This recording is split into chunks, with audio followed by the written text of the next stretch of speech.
Alright, test 1, 2, 1, 2. Are we here? Do I exist? I think so. That's about as good as we're getting. Alright. What a morning it's been. Seriously. Phone decided it was not going to charge last night, so yay. Another thing I'll have to replace at some point, because that requires money with which I do not have. Yeah, right, so hot rod day today. Of course, because what kind of workshop would I be if I didn't have hot rods in the queue? Specifically, I've got 2 Deluxes and a Deville to get through. Let me just see what specifically has to be said on the notes about this one. Where are we? That one there. Tickets. That was ticket number 5926.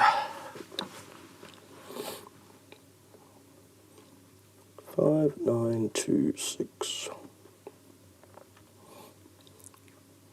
Okay, fluctuating volume. Channel switching isn't doing what it needs to do. Cool. So I can kind of already get an idea as to where we're going to be looking regardless. Let's just crack open the back anyway.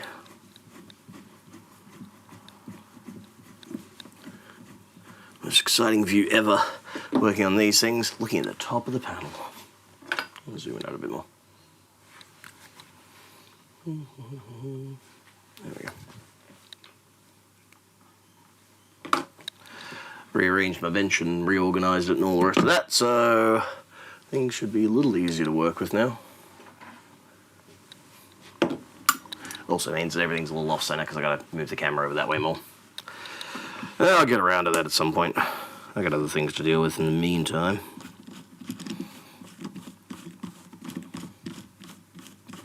I swear I should keep a larger stack of these screws in stock, because inevitably people always chew them up. They always damage them. Or like this one, it's like the head isn't there. The cutout isn't actually fully formed on there. So cutout's not fully formed. The screwdriver doesn't get all the way in there, so it kind of wants to jump. Alrighty.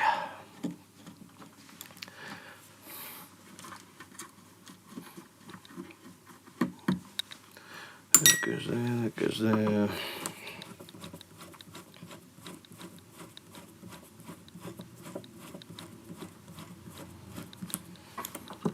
Come on. Over here. That one there. And the top of the morning to you too.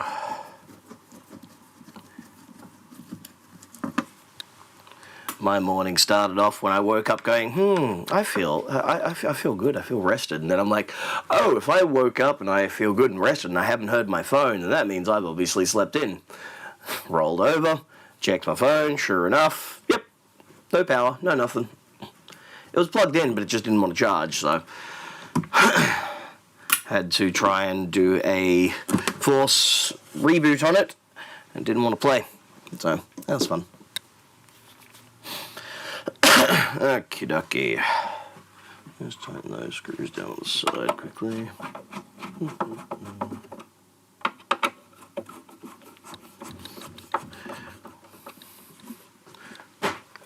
6 p.m. in Winnipeg. Nice. That'll be 6 p.m. on a Monday night. Meanwhile, here in Australia, it is 8:50 in the morning.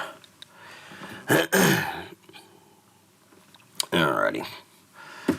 Yeah, this is one of the ones that has the chrome panel in there, and this is really, really, really pitted. It is so bad. Can barely make out anything on it, but such is life with these ones. That's just the way that they go. The cap's looking relatively dry on the ends, but I'm not seeing a huge amount of splooge, as is generally the case with these, which is kind of interesting, a bit odd. Okay, so we've got the channel switcheroo there, but there's no cable for it. Let's plug in, get some power.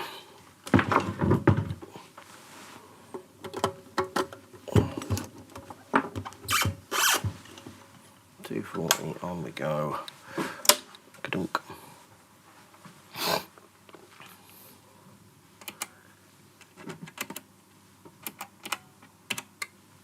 Click. That took a fair while to click over.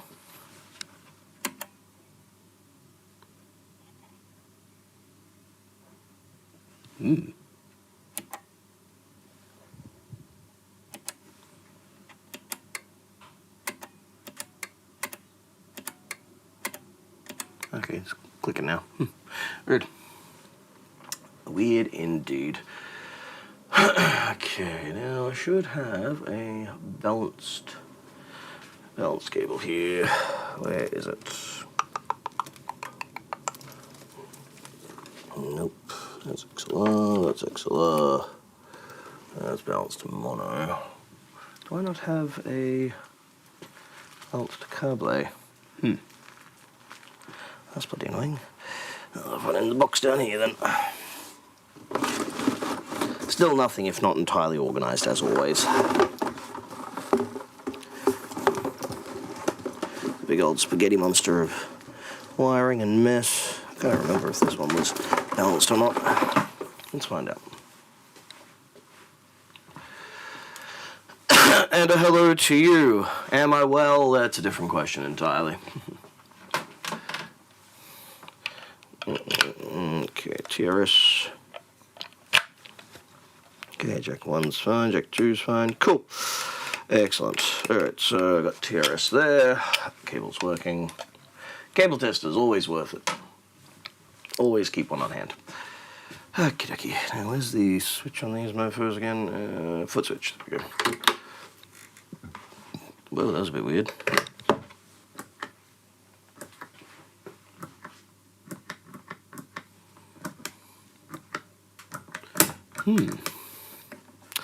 Okay, so foot switch isn't working properly.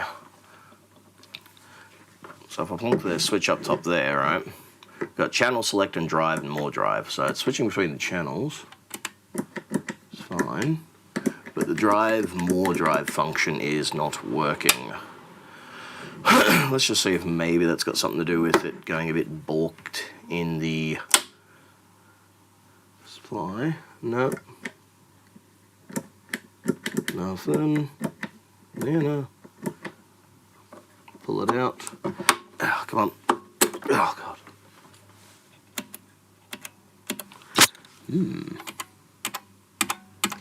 Right on. Okay, so we got no channel switching now at all. Oh, wait, there it is. So there's something going on there. So that light is now very dim. When I plugged in the foot switch, the relay like chattered. Something went on. Could just very well be the low voltage supply doing its thing. Yeah, happens on all of them. Yeah, I've got drive and more drive, which is doing what it is, but we're not getting the other thing happening. Okay.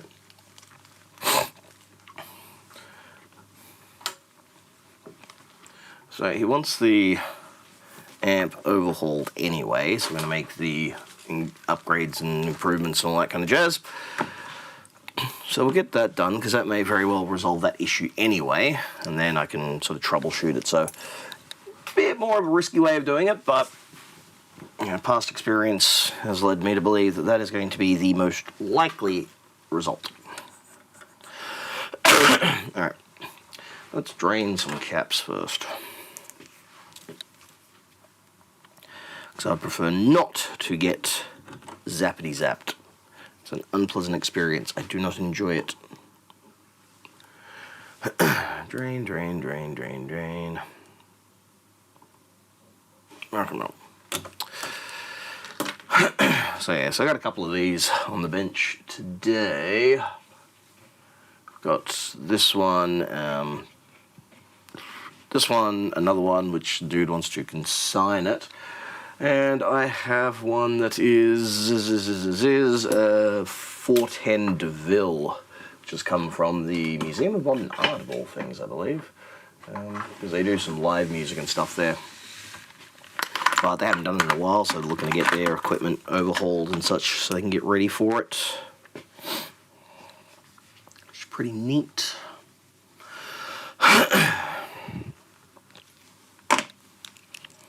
Okay. There we go. Come on. Oh my god. These things are jammed on there. Oh, crack. Whew. Alright. Knobs can go in containers. Oh my god. These things haven't been up in years.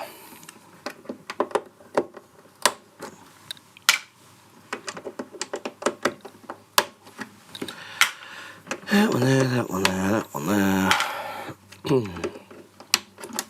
Oop. There goes my bit. Come back here, you. Ow. Oh, God.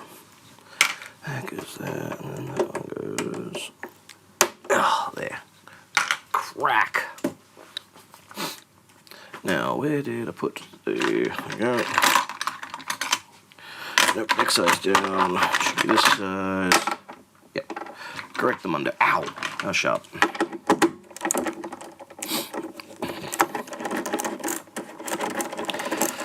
So, you know, if you're following this channel, you've probably seen all the other techs and that. Knowing that these are, you know, the perfectly fine amps. They do what they need to do. Gain channels don't sound phenomenal, but you know, they work alright.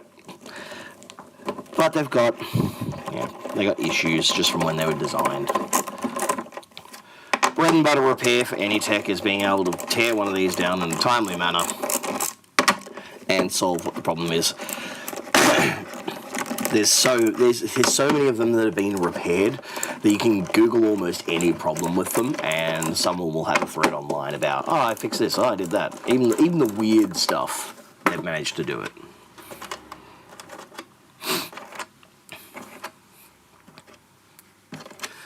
So when you see stories online of someone charged me, $600 to, repair an intermittent noise on my Hot Rod Deluxe, it's like, what? Huh? How? How is that possible? Yeah, let's get rid of those because they aren't needed anymore. I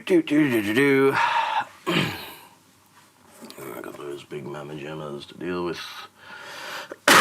Where did it go? There it is. Oh, no. Oh, crusty. Very, very crusty.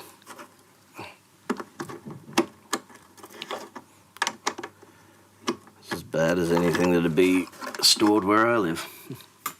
Unfortunately, the place that we live in, it's the first time we've been here for the winter, much like I had feared, being a 100-year-old building in winter with exposed wooden floors, mold everywhere. Mold over my leather jacket, mold over the stuff that was stored under the bed, mold everywhere. Pretty, hectic mold, too. It's not just, the light stuff.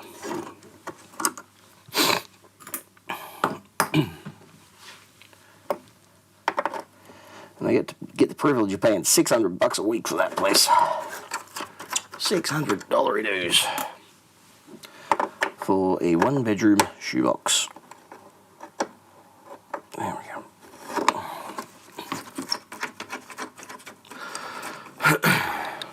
Cool. Alrighty, let's get these things up. Ahoy hoy. Welcome. Welcome to Dr. Gear's Happy Fun Time stream show. Come on, up you get.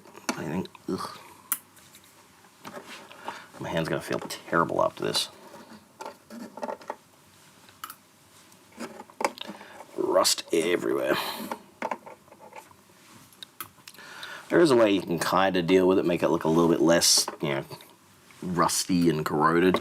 You get some tin foil, aluminum foil, whatever you want to call it. Stuff you use to wrap food and put it in the oven. You get some of that stuff and you bowl it up into a bowl, put a little bit of water on it, dip it into some water, and then you scrub at the steel. it's something that you see a lot of guys who work on vintage cars will do to get rid of the initial rust and patina on the chrome bumper bars. It makes it look great. Not going to get rid of all of it on something like this, but it'll definitely reduce it.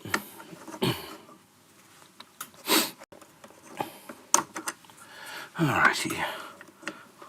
Yeah, those jacks are a bit funky, a bit loose. That foot switch jack as well. So that actually might be the cause of part of the switching if that jack's gone funky. Because if that's gone bad, well, you know, obviously we're not going to be getting voltages where we need to do.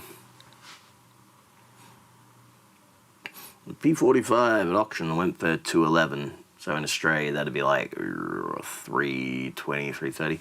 I mean, that's a pretty common price here for them. Don't know about the market over there, but you know, they're a decent little unit. They work well. Solid performer. Okay. There's a cut off there. Okay, yep, that's fine there, that's fine. Oop, just throwing my screwdriver around. Alright.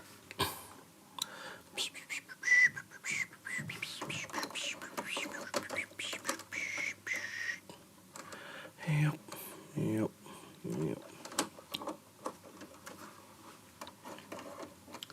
Okay.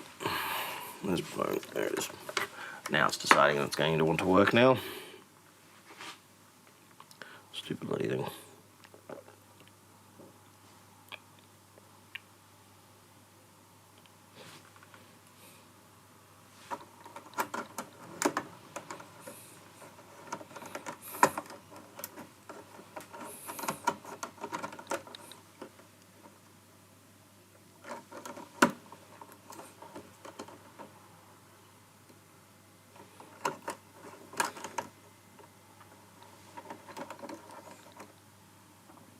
There we go. I like to have references.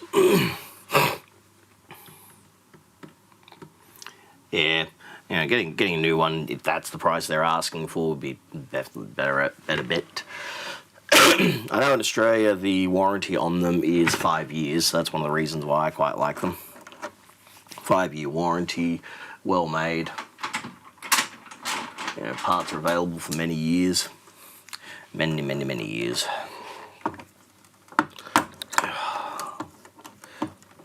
Come on, quick connects. Ugh. Bloody hate removing these things. It's like, yep, cool, gonna remove these things. Let's not tear the board off as well while we do it.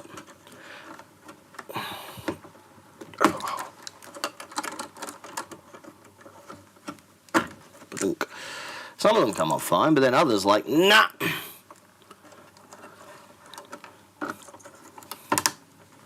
Ugh. Apply a bit of back pressure to the board. Oh god. I actually just repaired a Yamaha YC73 a few days ago. In transit, it's gotten bumped and broken one of the key combs. So, YC73s are a great unit.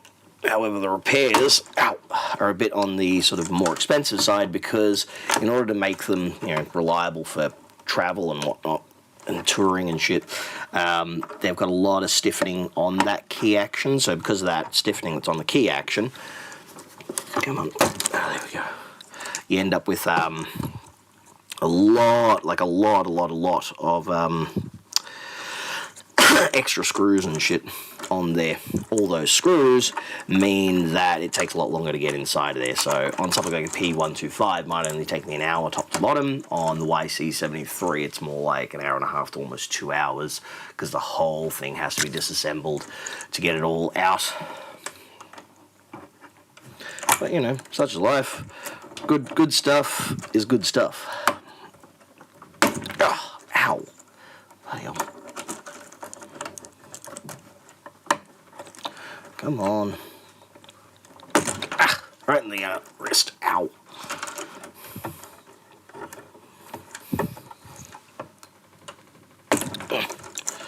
And last one. Come on. Alright. Now I got that dealt with.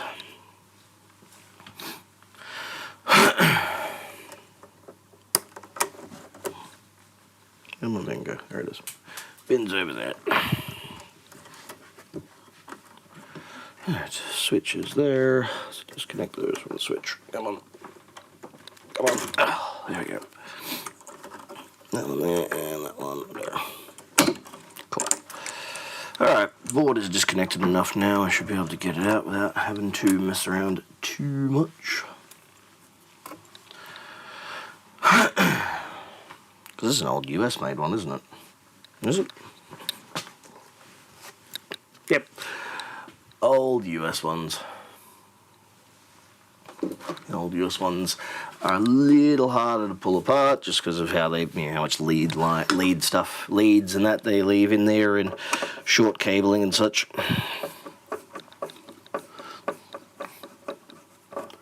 Why is it showing top chat? It should be showing all chat, damn thing.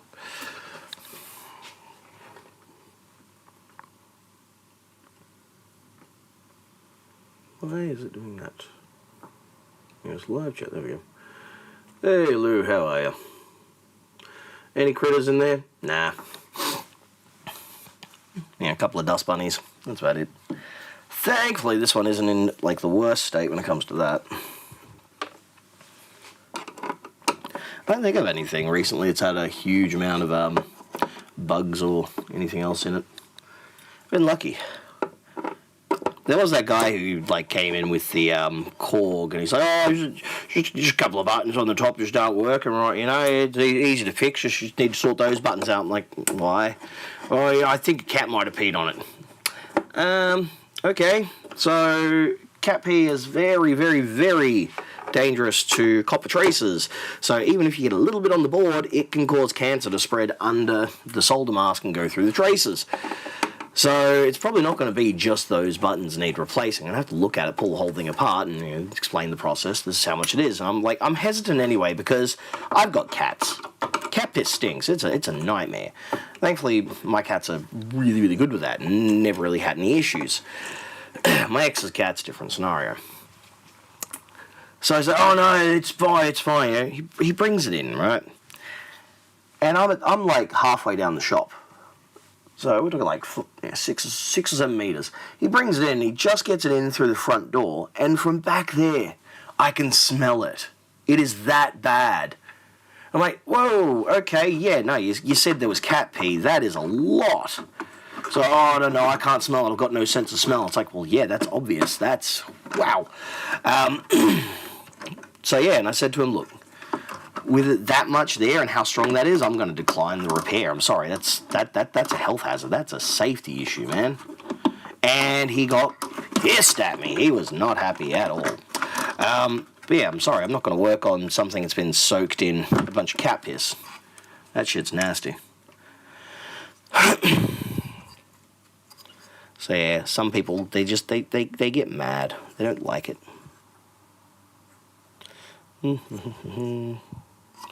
Okay, so I've got like that one never even sat on the board board from factory. Oh my god. So that might explain some of why the switching isn't quite working. For those who are joining just now, this is a US-made Hotrod Deluxe Revision A. Oh, that's an old one.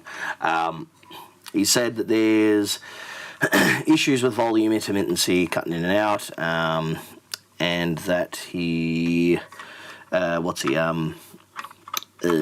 channel switching issues. So plugged it in, it channel switched all right, but then I plugged the foot switch in, the relay started chattering, and then when you go to change it, whether it's with the foot switch or with the panel, excuse me, the channel would switch, but it was very low light on the light, and then the more drive function would just turn off one of the lights, so the yellow light wouldn't appear. Yeah, so I can definitely see where there's the telltale signs of the classic, you know, the classic heat damage in the area of the low voltage supply. I hear Brad often go on about how, why do they use a Zener regulator for it? Why? Well, because it's cheap. That's it. It's a minimum of parts. It's easy. You can buy them in bulk. They've got a purpose, you know. When I when I was at TAFE and studying and all the rest of that, yeah, that was one of the regulators there, and they're like, when you just need a minimum of parts and you don't care too much about heat and all the rest of it, you use that. And that's the problem. You should care about heat inside of something like this. They're inefficient as hell. So they dump a lot of heat through those resistors and through the Zeners themselves. But if we go in, we go for a bit of a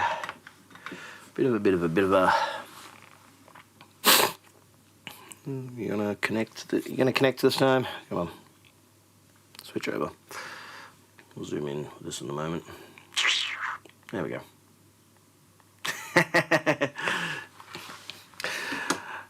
Now, Brad doesn't complain. He's got critiques. I complain. I complain about stupid shit. There we go. Huzzah! Hey, Alex, how's it going? Ta-da! Would you look at that? That's the typical heat damage in that area for these amps. So I can definitely see where there's some cracked solder joints there. So right there, especially, and that's the positive rail, I think, and that's what the switching circuitry is done on. So that would be causing some issues in that.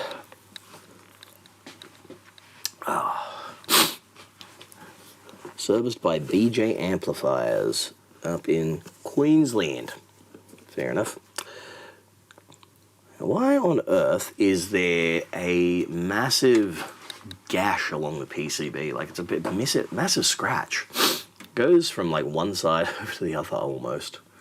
So it goes from here and it ends here. That's huge. Oh, whatever. So the mission which I have chosen to accept is to do the upgrades I normally do. So we're going to be doing, for recap, as always, swap out those low voltage supply components to make sure that it's ready to go and have fewer issues. So new dropper resistors, new Zeners. We'll also be bringing the components off the board to minimize that heat transference to it. I'm going to replace the jack on the foot switch as well, because from factory it's not actually sitting against the board, so there's way too much room there for flexing when you're plugging and unplugging it. See, the good thing about the Hot Rod Deluxes is that the faults are known. You just know. It's like, oh yeah, that's the problem, easy, switch the brain off, start getting to work. There's nothing kind of too crazy going on that front. It's not like when someone comes in with, you know, a really, really weird amp or something that requires a lot of troubleshooting, something solid state like a jazz chorus or that. No, it's just, it's a Hot Rod Deluxe, okay, here, here, and here. This fault, okay. Like as I said earlier, if you've got a problem with a Hot Rod Deluxe, if you just Google, you know, that issue, Hot Rod Deluxe, it's going to come up with a thread somewhere on like Reddit or some forum of, I had this problem and I fixed it this way. It's a known, you know, as Rumsfeld would have said. All right.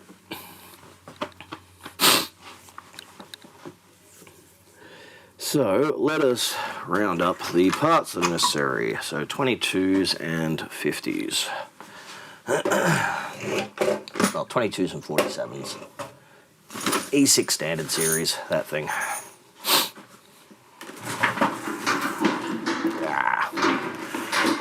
Come on. I really need to get through this pile of junk. One day. One day I shall.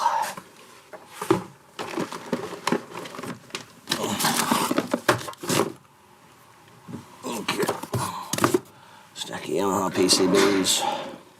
What's that? Oh yeah, I got you. Another GHL. 2240s. I need those.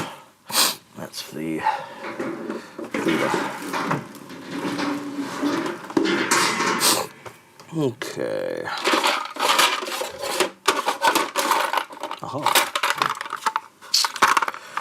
A 47. That's a 33.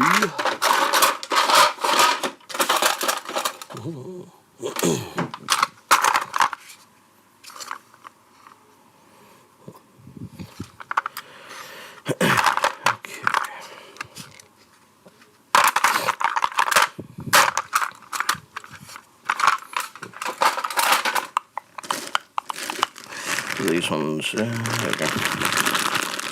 1, 2, 3 of them.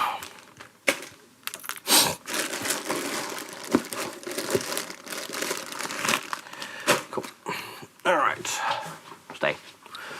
I like buying dead hot rod amps, getting the PCB and hand wiring basements or plexis in them. Yeah, you can do that. I don't know, I find the parts in them to be kind of, yeah, they're alright, but, you know. I'd rather just go out there and buy a, you know, buy a chassis and stuff like that and do it all that way. I have a JS6 here for repair. They're not too bad. Yeah, PB made some alright stuff. Okay, so we've got a stack of caps here. Normally I like to match the brands for aesthetics, but I still have a stack of F&T 47 microfarads that I want to get through, so they're being used up. They're a good one. Been trying these MOD caps recently. Other techs have said that they're pretty solid, so yeah, they've been going in a chunk of amps recently, and they seem to be doing alright. Alright, so I got that, Where is it? 470s, that's right. Cool, now where's my 470s?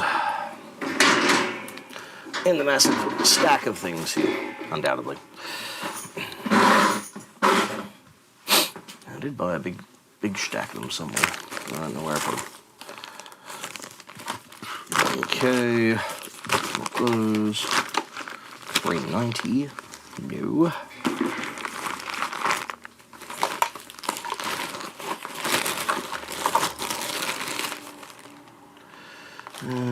Fuses, voice chips. No, it must be down here.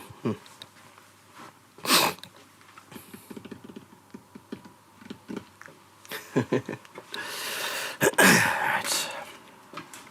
What are these? 475 watt. There we go. Them's there. And I need my 16 volts, 5 watt Zenas. There we go. Huzzah! Components. Big chunky nice 5 watt resistors and 16 volt Zenas for the rail. Cool, so I got that, I got me Deville Eckers, I got me coffee too, so let's have a bit of a seat.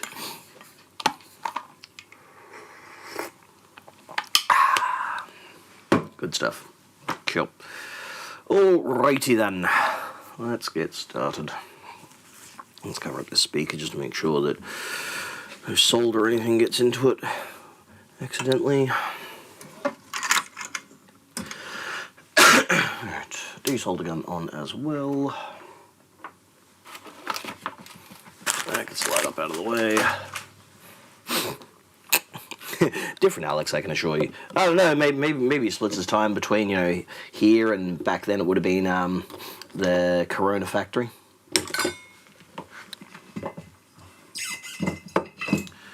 Okay. I can move out of the way as well. Cool. That'll give me plenty of room. Bowl bags! Bowl bags! What are we bowl bagging about? It's definitely been a bowl bags kind of morning this morning. Oh boy. And where did I put my... Still getting used to this new layout. It's like I put everything everywhere logically and now I don't remember where the hell I put it. It's like I had my organized mess and now I don't know where anything is. And it's probably going to be right goddamn in front of me too. Where did I put... Was this Alex even born in 96? Yeah, that is a good question. He's a bit of a young whippersnapper, isn't he? When I bought Diges from Australia, I was offered kangaroo ball bags. Yeah, you can get them. Kangaroo actually is really good. Like, as a meat to eat, it's quite solid. Yeah, it doesn't smell great when you're cooking it, but when you eat it, primo. It's good stuff. A little bit kind of gamey, but nothing too major. Actually works really, really well if you're using it for like mince dishes. Yeah. How are you older than me? How? I'm 86, so, you know. I hit 38 this year. Ugh, God. Getting old, getting tired. Seriously, where the hell did I put my desoldering braid? Oh, there it is. Of course I did the smart thing and I put it in with my soldering tools. It would have had to have been 12. You're off the hook. I don't know, with America's history of like child labour, it seems like potentially could have been a little bit more. Yeah, could have been working there. Send the kids back to working in the coal mines. Yep, things loose.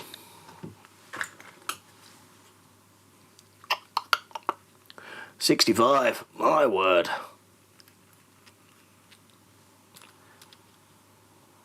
Older than my mother.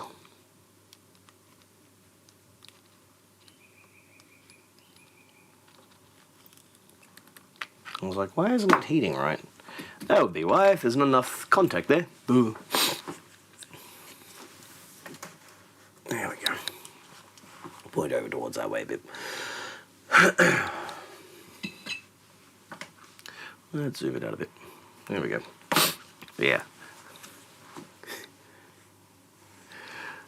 I also managed to set up my streaming, the Yamaha AGS-08 as well, which is good, so means I can now start running external audio and such if I need to, so I can mic things up, make it sound a bit nicer when I do that, so it's less clippy, less noisy, and I can feed in things from the laptop if I need to show a video or something. So once I start doing some subscriber-only streams later this month, yeah, I'll be able to do some interesting sort of discussions and showing things and demystifying a bunch of bunk and, I don't know, throwing out opinions out there.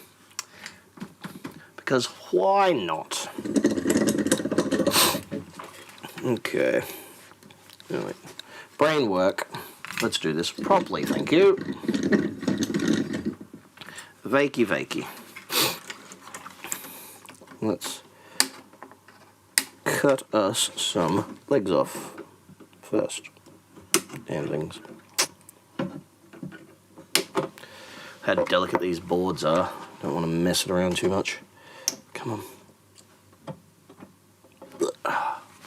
Bloody hell, these are the ones that they used Elastic on. So they could Elastic them, but they couldn't bloody put like space on the board. Seriously, how annoying. Come on. Anything. Right, needle noses then. Ah, so I am alive today, yes. I've had one of those days today. I'm sure it's only downhill from here. Like as I said to those who were here a little earlier, yeah, I woke up this morning, I'm like, I feel good and rested and relaxed. Oh shit, I slept in, didn't I? Sure enough, my phone wasn't charging last night. Just decided I didn't want to do it, so I had to mess around with it and reset it and stuff this morning, and yeah, finally got to it in the end, but yeah. Unfortunately, it meant that I had to start a bit late this morning and running behind schedule. Such is life, though. I'm sure you'll survive without me for a little while. And there's the other one up there. Sleep in is good. No, it's not.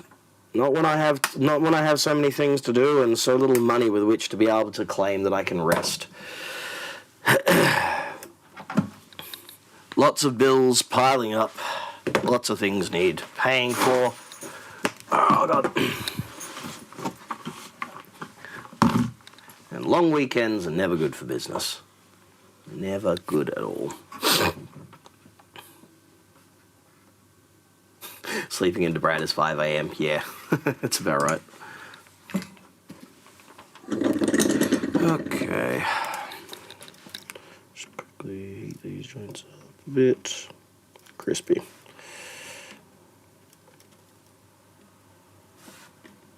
Come on. There we go. Alright. Now, I know I had them before because I hung them up. Where'd I put them?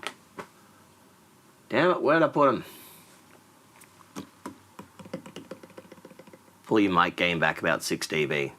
What, is it clipping or what? I had it scheduled for the 12th. Oh, okay. I did it last night and I assumed that it was trying to do it there, so I assumed it was trying to do the, you know what I mean. A little clipping, right. Oh, that's right, I changed, shit, I forgot, because I was doing some video the other night. There we go. That should be better now. Yeah, I was, I was doing some video stuff, so I had to bump up the gain a little bit because there was someone who was a little bit on the quiet side.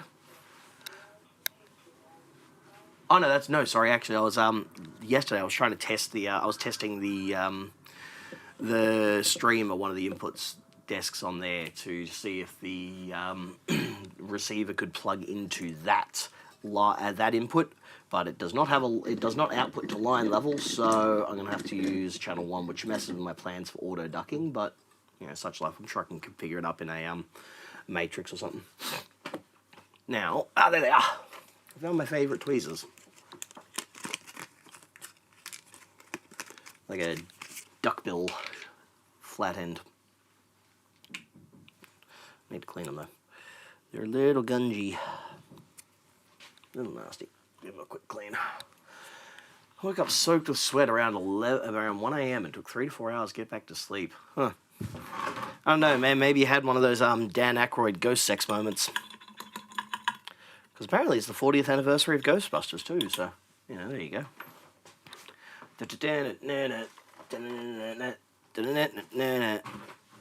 Ghostbusters!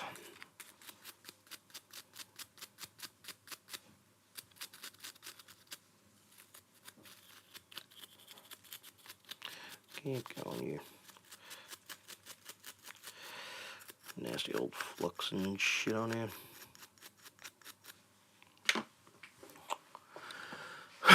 Haven't had Mexican for weeks now.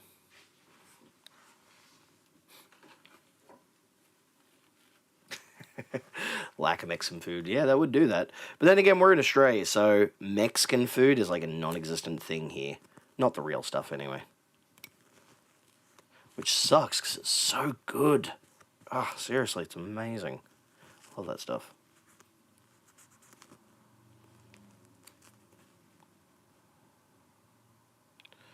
There we go. Last little bits of flux and junk off. Did nothing but sleep when I had COVID. I got off lightly when I had COVID, thankfully. Thank God for, you know, my 5G shots.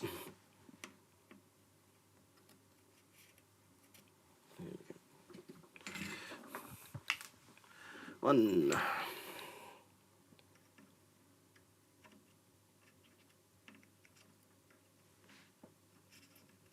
2.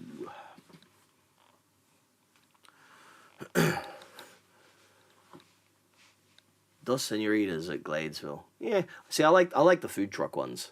There's a couple of food trucks around that are kind of okay, that are actually run by like Mexicans and that. Actually, one wild thing, there is a place that does what's his birria tacos here in Newtown that are damn amazing. But it's run by Asians. Go fig. They've nailed it. They've got it down. They got their consomme and that with it as well. It's like, yeah, good stuff. Installing a pickup in a uke this morning. Should I do a cover of Toxic Gossip Train? No idea, because I have no idea what that is. Plenty of Carolina Reapers. Actually, when I was at the shops the other day with the missus, and we were going through the greengrocer here in the Marrickville Metro, and I was like, holy shit, they had like a section that had like you know, Latin food and stuff, And in amongst them, they actually had like proper dried, like US and Mexican chilies and that. Properly dried, proper smoked and that, like ancho chilies and shit like that. I'm like, man, I could actually make some good stuff with that. Hells yeah. Oh, right. Yeah. Oh, God. Yeah. So that's right. That one. Oh, she was a thing, man. Seriously, what the hell?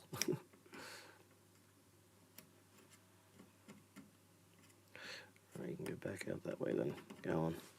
Go away.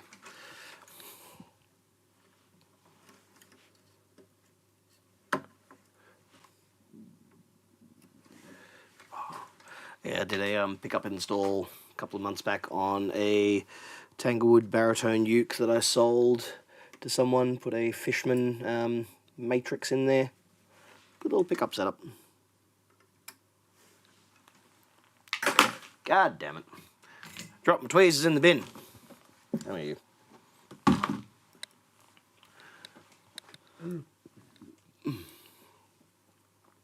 Got a bag of ancho chilies. Fantastic. Yeah.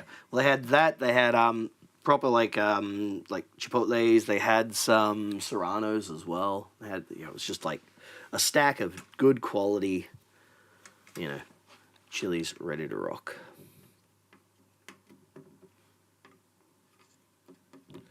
Yeah, those solder joints are short. There we go. That one and this one. Last one. There we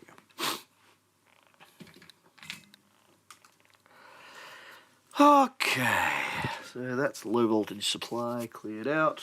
Get out the capacitors.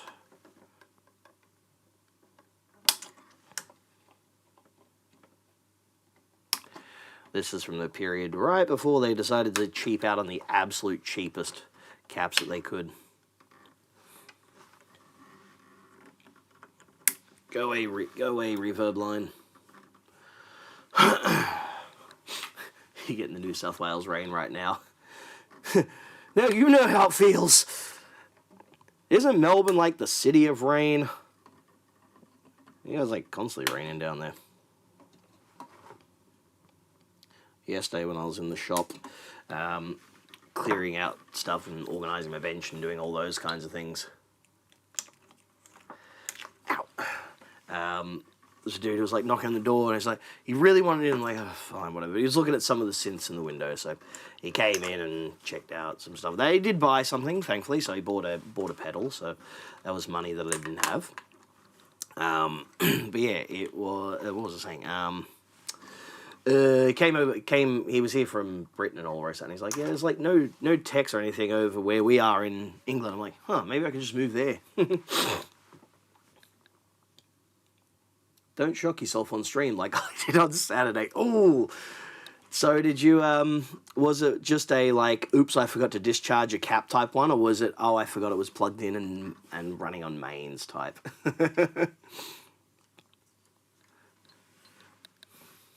Either way, that sucks. That shit's painful. 14 years of drought. It's alright, we've had many years of drought here in New South Wales as well. We haven't won a single origin in God knows how long. That, of course, is a joke because I don't actually follow the football. Not exactly the sport-like person. Come on. I said come on, you bloody thing.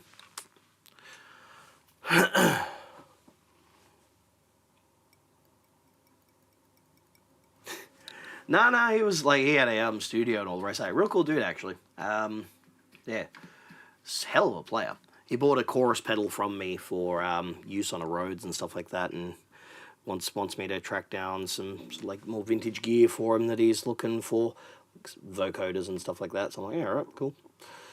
Come on, you. There we go. It was a charged preamp tube cap on an Ashdown. Ashdowns suck. I still have beef with the with the owner. He's a dork. Seriously. I've worked on 2 BTA 400s, and apparently only 6 of them were ever sent to Australia. So I've worked on a third of all the ones that were ever sent here. But no, oh, they never fail. There's nothing wrong with them. Oh, they're fine. They're like the hardest thing to service because they got like 800 volts plus on the plates, sandwich board construction. You can't get to anything, and the service documentation is almost non-existent for them. Because someone asked about one. You know, they were looking at a tube amp, wanted to get one online. They saw that there was one for sale, and I'm like, don't touch it. They're like, you know, they're not exactly the most reliable, and they're a nightmare to service. And then some little bloody brown nose, I was like, oh, no, they're fine, there's nothing wrong with them, and then ran to the group that he runs, the owner of Ashdown. He's like, this guy's making fun of the amps and said that they're not very good. And then the owner apparently responded, he's probably not a tech, he's probably never even seen one. We only sent 6 of them to Australia ever. Once again, my point. If I've worked on a third of those amps, because only 6 were sent to Australia, and a third of them ended up on my bench, well, that kind of says a lot.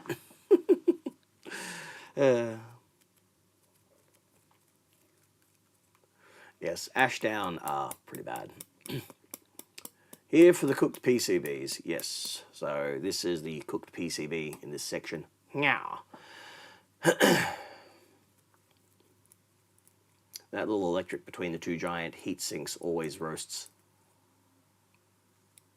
Heatsink, wait. On the Ashdown BTAs or the ABM 500s. Because, yeah, those bloody BTAs just, yeah. 400 watts of bloody 400 watts of tube amp weighed an absolute ton, and yeah, it was an absolute nightmare to work on. Thankfully I haven't seen one in many years. Alright, I'm doing dry July again. There we go.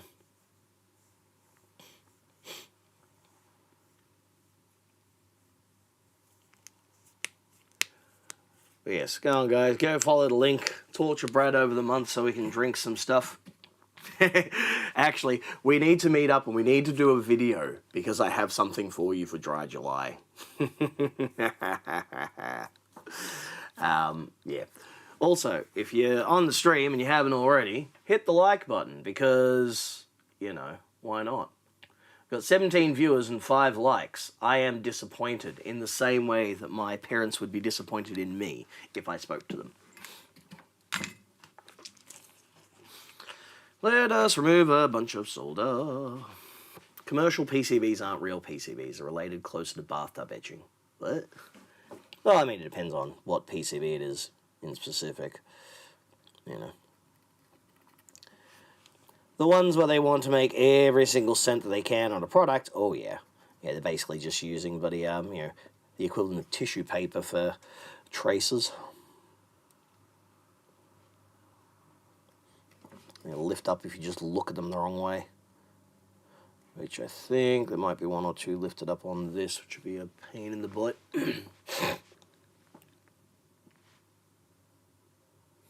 Bipolar rail uses 16 volt caps on a 15 volt rail. Oh my god.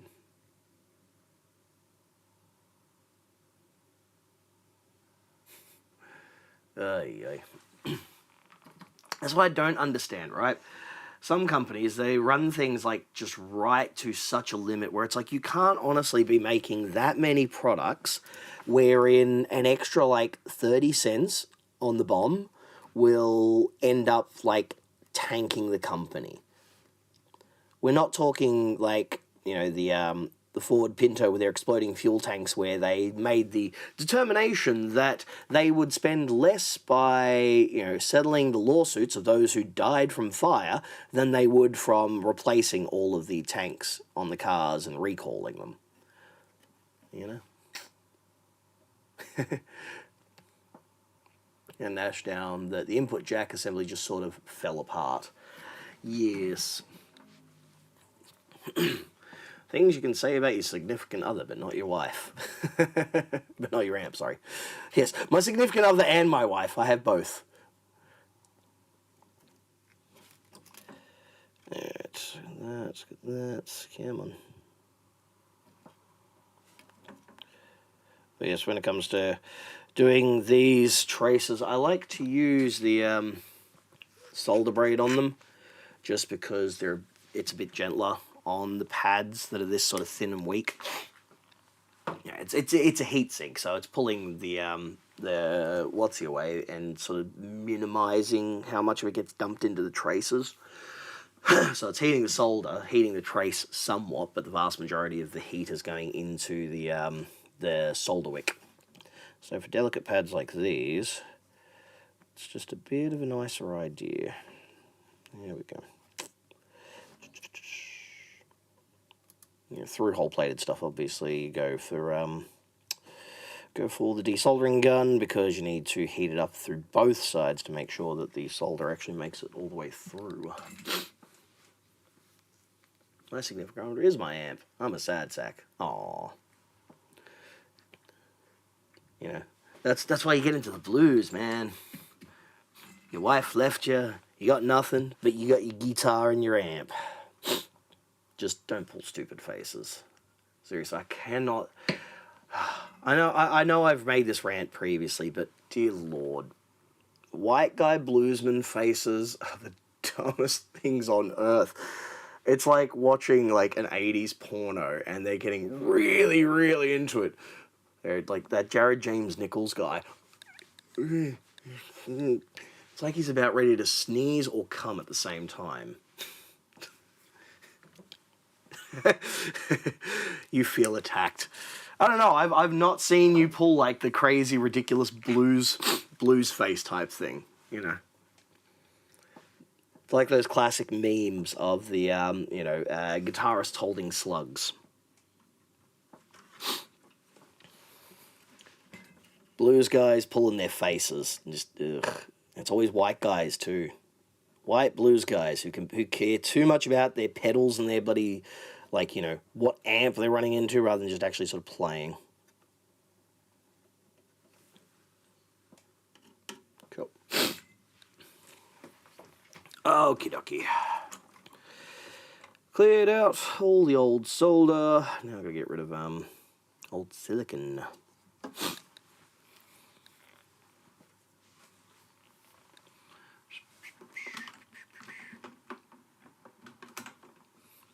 How are you supposed to fit your hand inside of this ukulele? You've got to use a... Well, what pickup are you using? What pickup are you going for? That's the question. When I do the Fishman Matrix installs, I basically drew the built pinhole in the side of the saddle slot.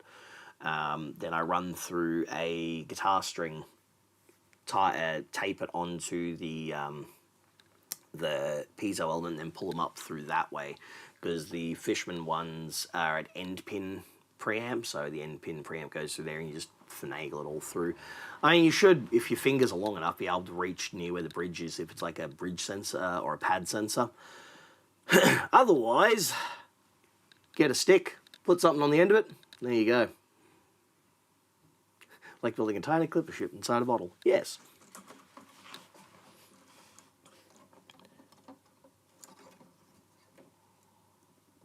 I've got a guy who wants to bring in a high-end Maton ukulele for consignment at some point. Yeah, $3,000 ukulele. Why not? And people go, oh, but why is the ukulele so expensive? Well, it's like any instrument. You can make a cheap piece of shit and you can make some good stuff too. It just depends. Why is my phone going crazy? It's like violins, you know, violin. Doesn't matter whether it's 1/8 size or full size, they're still going to cost about the same because the material cost isn't the main thing, it's the build quality.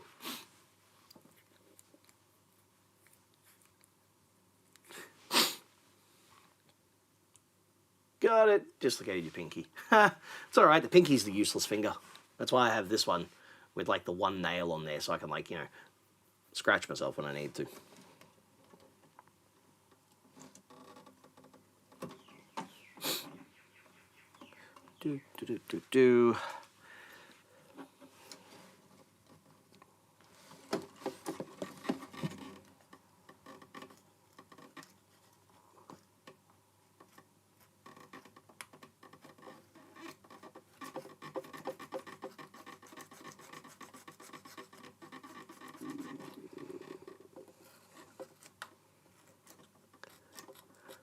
Come on.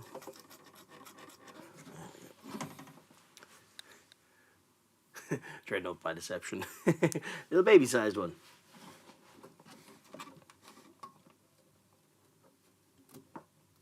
Come on.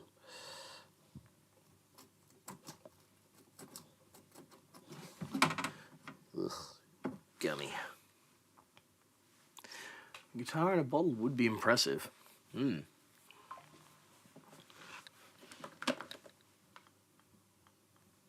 Come on. What's going on there? What the hell? Getting so many random spam messages and shit these days. What do you want? Hello, sir. Are you importing from overseas? We would like to sell you guitars. And you look on their profile and it's like, okay, you guys sell JCBs and stuff and random factory machines. Lyle, see ya. We can't all be lucky enough to work on the old classic vintage stuff. Some of us need to, you know, work on these things that are beyond the realms of the master techs. I have to get my chisel out. It's a tiny one. Build a flask into a guitar. Yeah, why not? Who the hell is messaging?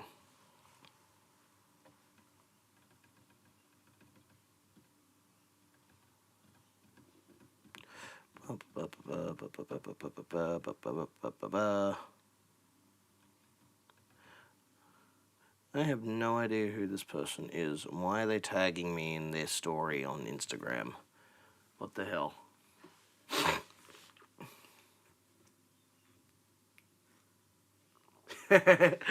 Yeah, gotta love those ones.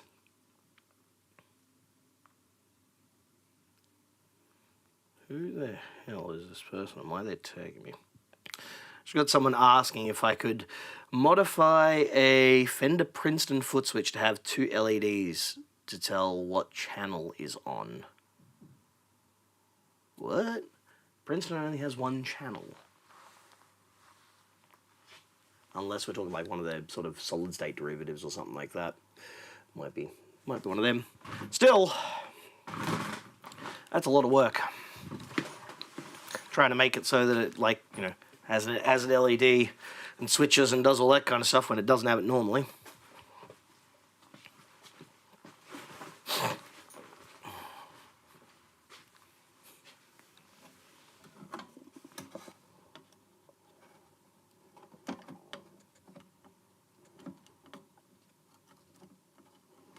Come on then.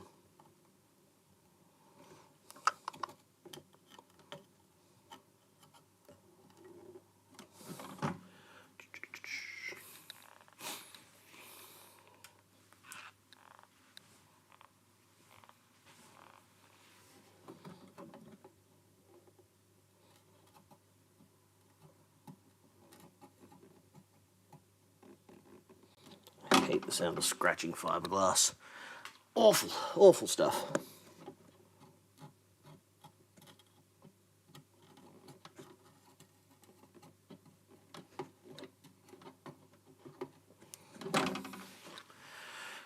Alright.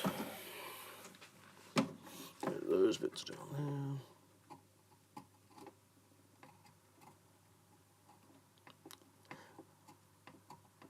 Gummy. Got a ton of done emails over the weekend, straight to the pocket bucket. LEDs installed in sound holes.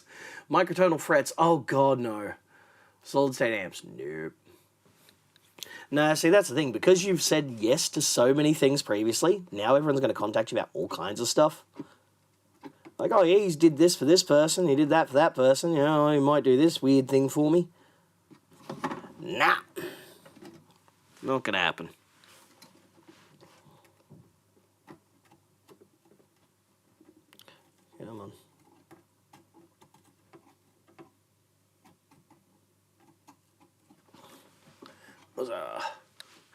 People need to lay off the drugs. Yes, they do.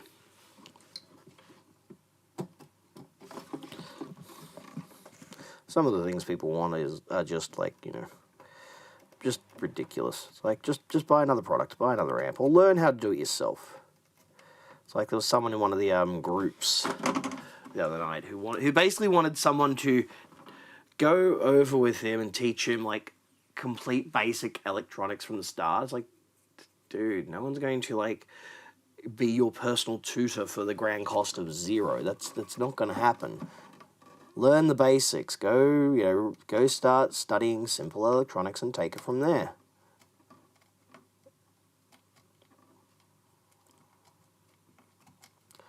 And there's the people who get annoyed when you say, well, if you learned how to read a data sheet, maybe you'd be able to understand some of the stuff that you're asking about, rather than just trying to get everyone to tell you how to do everything.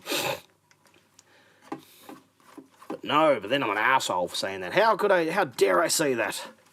No, I'm just elitist. The excess stuff there. I forget. Cool. One guy got a flashy circle LED thing, and then I said, turn it on and hold it where you want it installed and call me back. Digital noise. Yeah. Yeah. There was a dude who I knew who played live, and he wore a shirt that had EL panels on it, so it lit up and did graphics and stuff while he played it. And he couldn't understand why. All he could hear was like this crazy, like high-pitched whine. Well, funny thing about EL products is that they run on alternating current at a very high frequency. Ergo, they are going to cause wonderful noise, induce it, especially in guitar pickups, especially when you're running in high gain stuff. Okay, so I got that. Need some squeegees.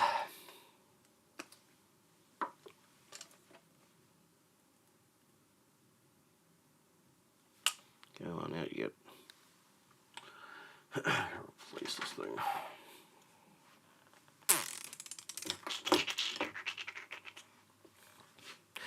So there's nothing wrong with LEDs, but when they're like using a bunch of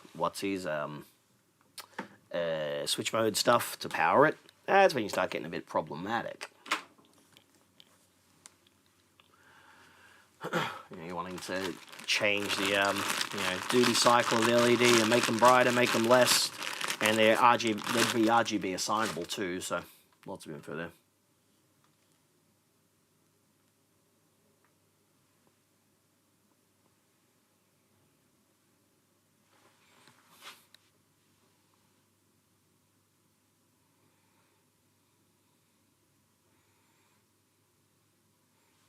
Get a way of applying bloody silicone at the moment until I get another bloody bottle.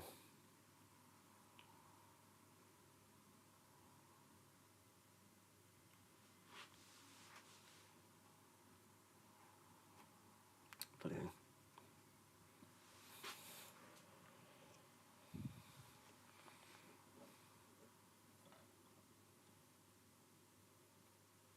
There we go. That shall do.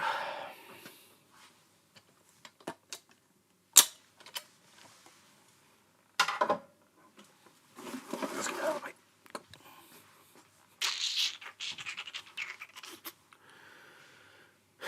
Yeah, it's a bit shit.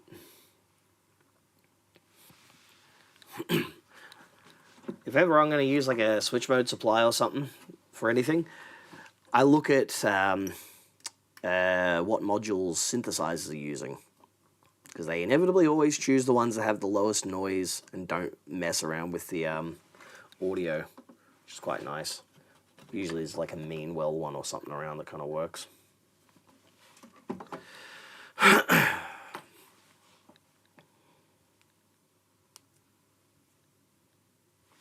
MOD.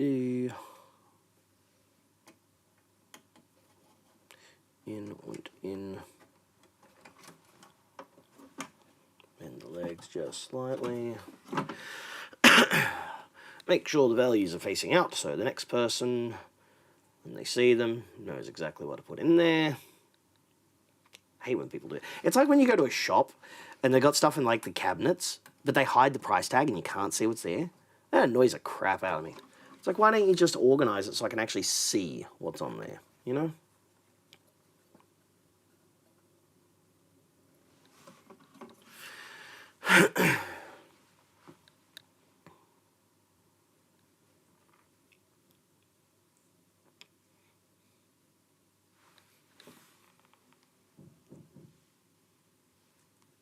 I don't even know what LED thing you guys are talking about. Making fancy preamps and fancy things and that. Get in the hole. Go on.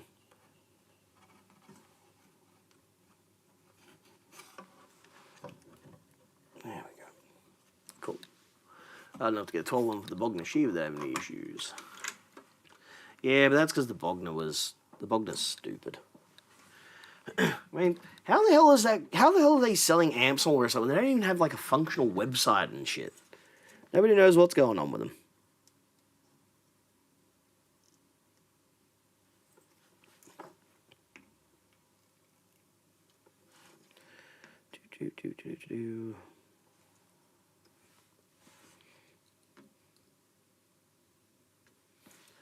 Nice shiny solder.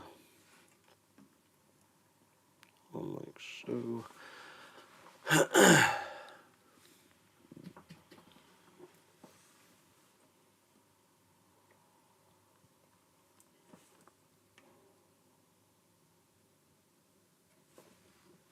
Cool. Alrighty.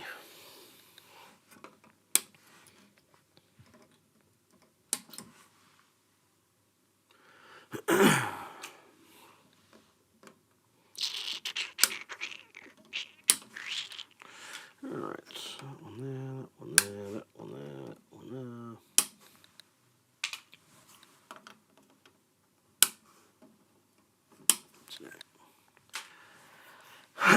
there. Okay. So we've got some shiny new caps in there, ready to rock and roll. Low voltage splice time.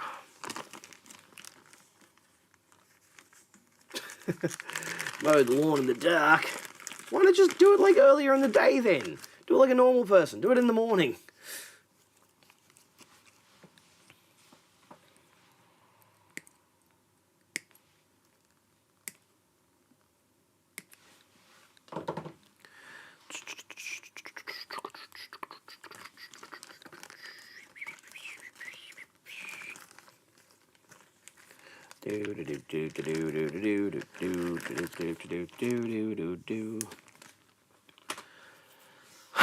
Okay. Let's get some leads and legs bent over. There we go. That's lead form. I keep forgetting which way these things have to go when I go to use them. It's like, wait, yeah, that's going to go inwards, not outwards. There we go.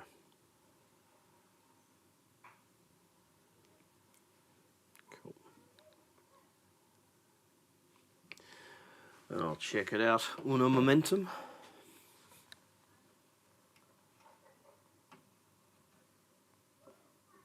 There we go. Cool. Nice and up off the board.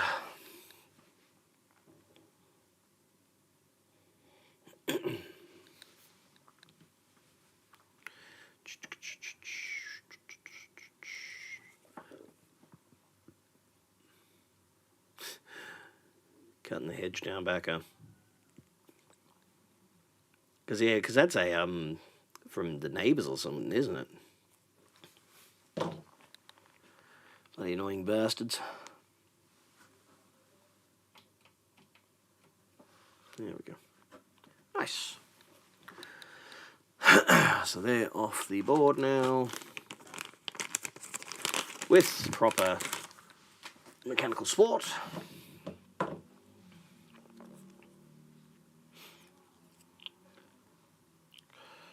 Yes, and that one, last one, that one, and that one.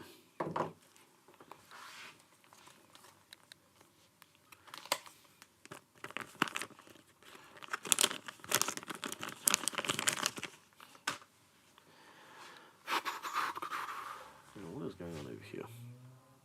That's cool.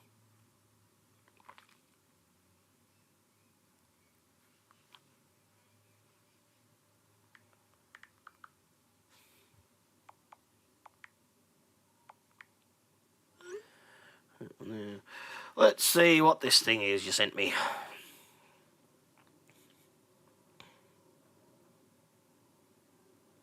Come on. Slow internet for some reason.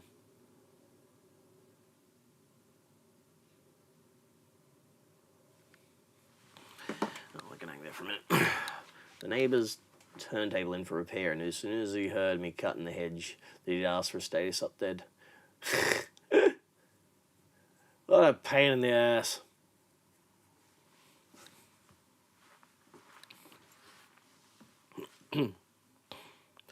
That's a lot of LEDs.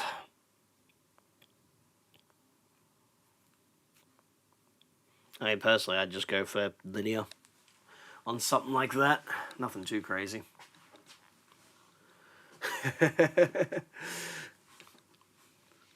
That's a problem I don't have to deal with. I don't have customers, so I don't have silly questions like that.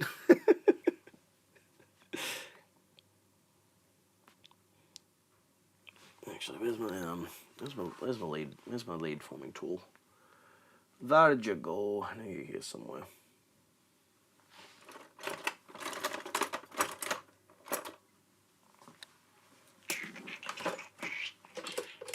Not there. Yes, I'll make no idea exactly what it is. Oh, my stuff.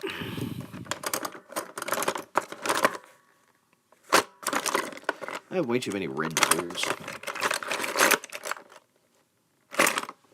It's not that bucket.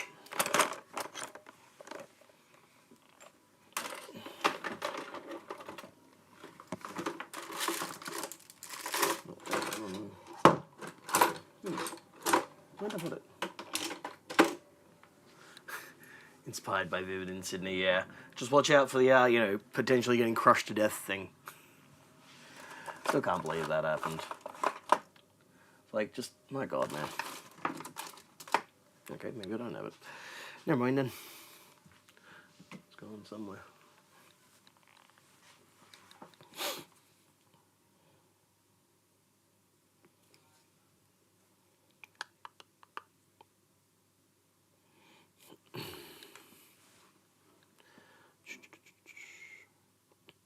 One in 5353.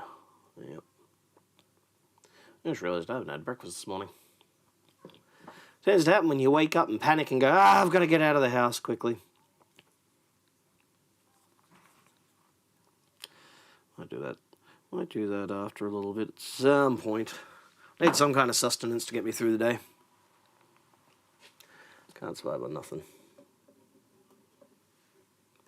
Get in the hole, you.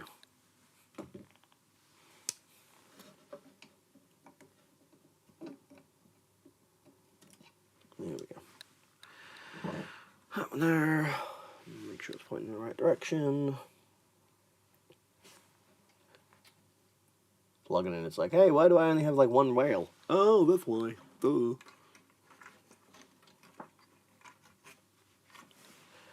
Okay.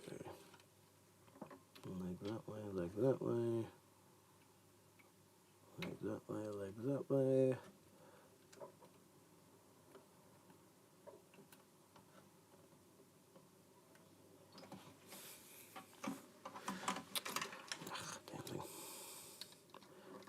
There we go.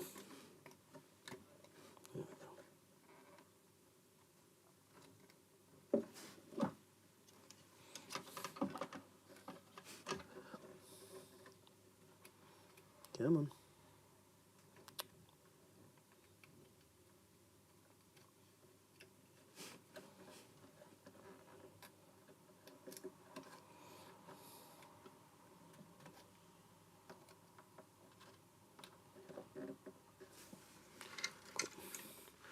There we go.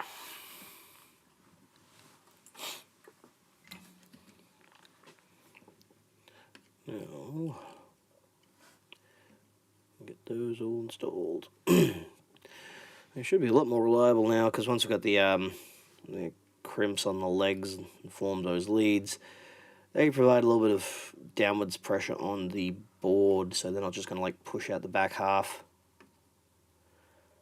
of the solder joint. So the solder joint stops it from coming up through the hole, but it's not being relied on to stop it from going back out of it.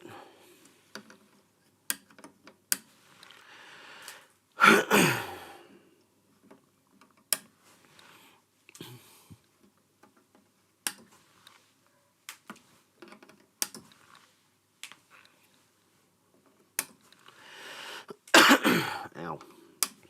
Okay. Cool. Oh, one more leg there. Don't want that short now.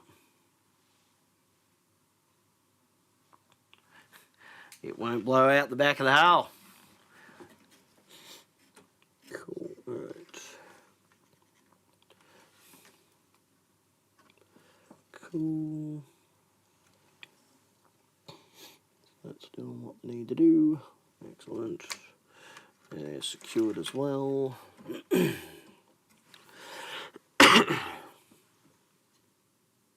I'm going to redo those solder joints on that section there.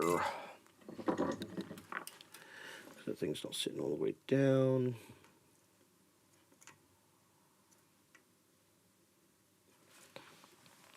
Quickly desolder it to push it down properly.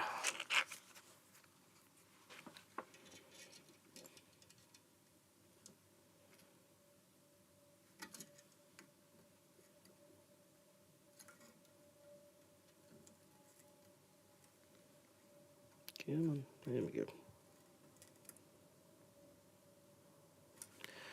Excellent.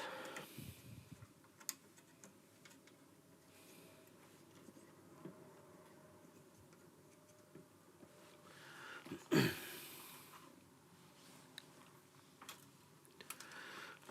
let's actually apply a bit of pressure to it this time.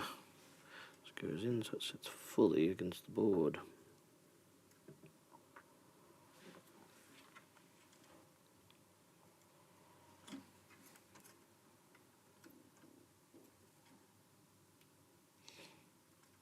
Better. That rocking joint would not have done well for future reliability's sakes.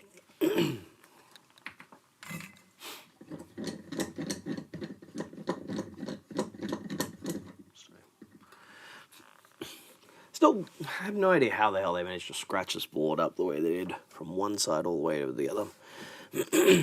Okay, let's just assess for any other potential breaks.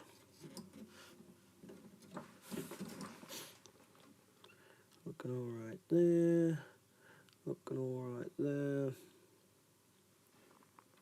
It's already had the op amp replaced previously. Could have at least cleaned the flux off, my dude. Also, could have put a buddy, what's he on there? A socket. Make it easier for people in future, you know? Cool. Okay, it's not the worst in the world. I'll deal with you later.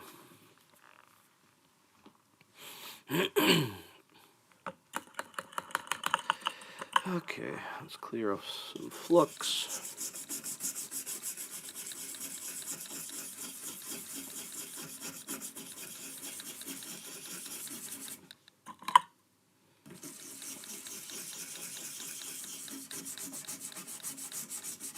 Scrubbing, scrubbing, scrubbing.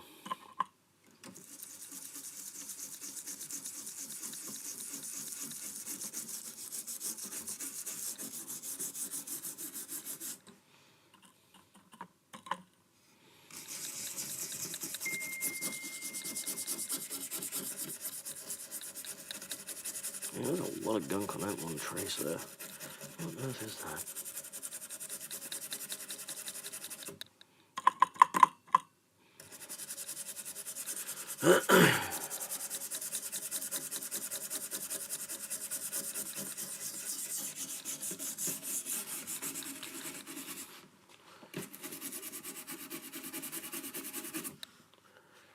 And last bit down here.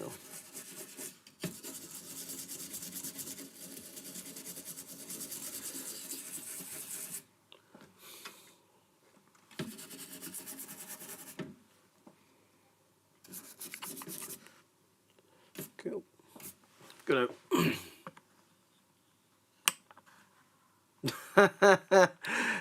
You took both sets of keys to work. What? So like for the car. Well done. Points for effort. Alright, give that a second to dry and do its thing. Oh, I'm awake. Coffee, coffee, coffee. Yeah.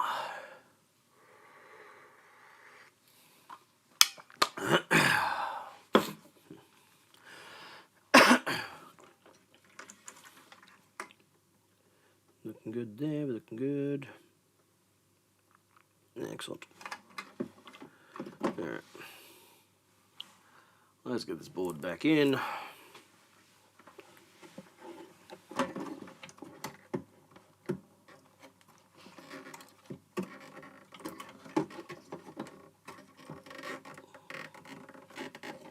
Come on.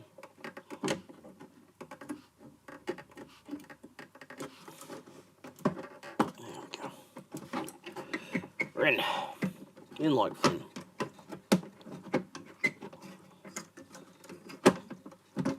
Sweet. Board in. Come on. Go. Get in, please. LED goes that way. And we're in. In like Flynn. Tested by Alex, indeed.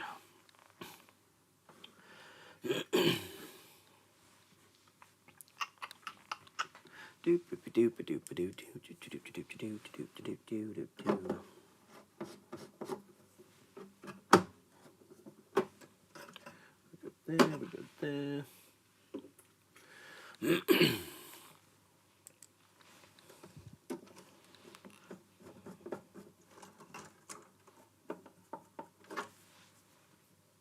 Oh, I'm marking on there for bias test, apparently.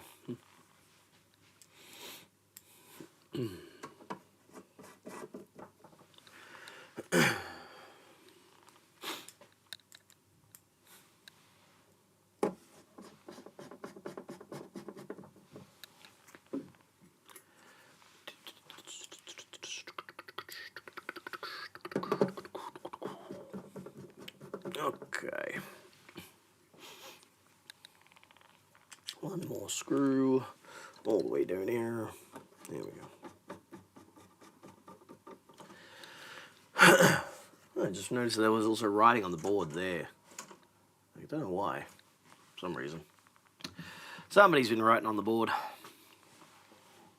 It was not me. Alley-oop.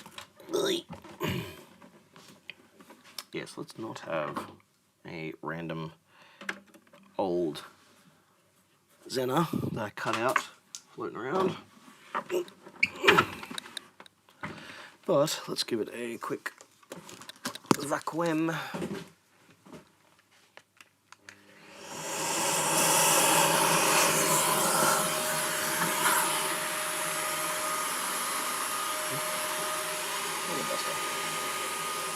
Let me dust go.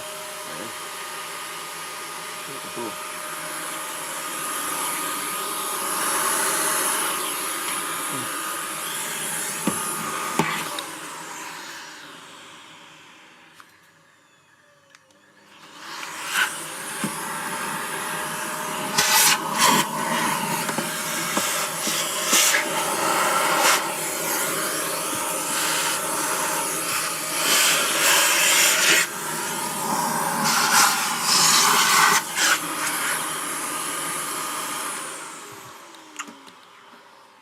Sweet.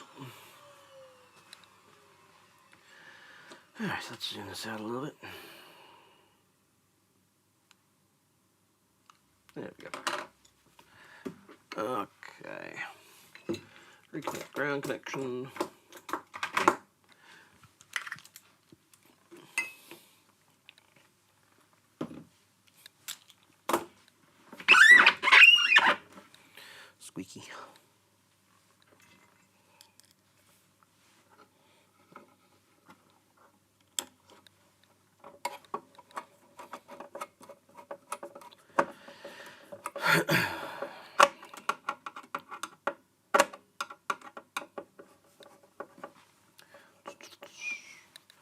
Alright.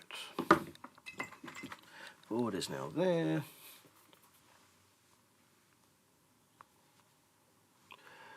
Now I have to... There you go.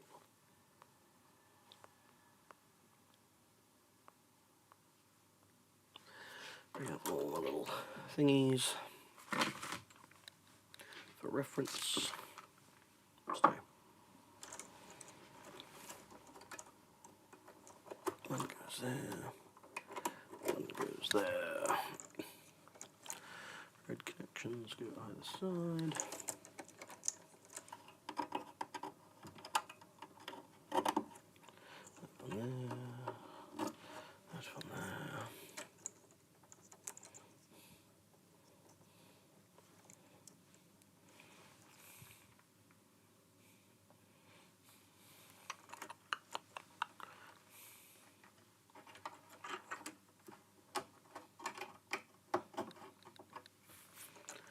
One goes there. Right one beside it.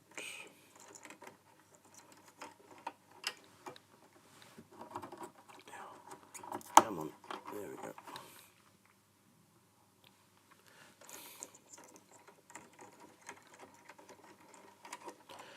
Yellow and black up top. There we go. Brown ones go down bottom.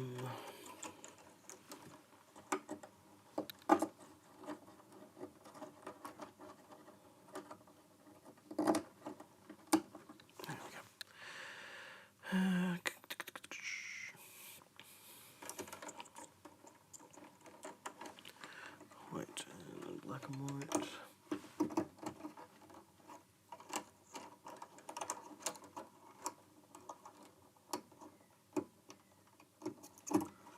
Most exciting part of the job, reconnecting connectors. Okay, at which point we now move into the purple one, which goes up to there.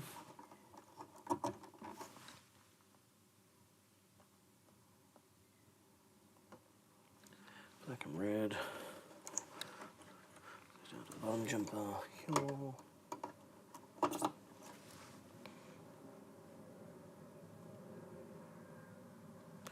Green one, second from top.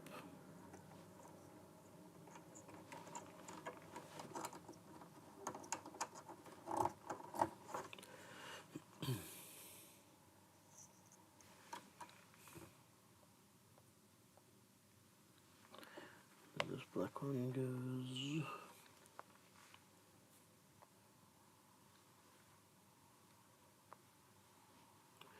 Where's this black one go?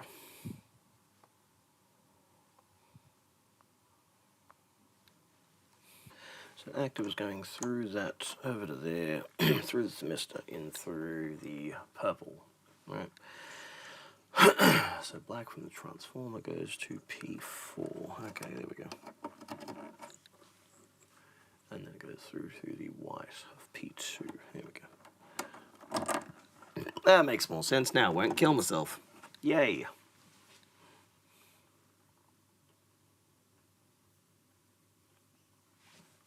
Cool.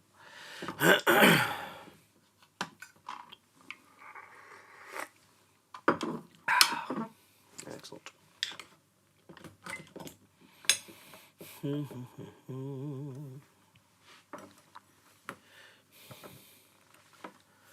Powered up all there. Let's kill that for a sec. Move that down there.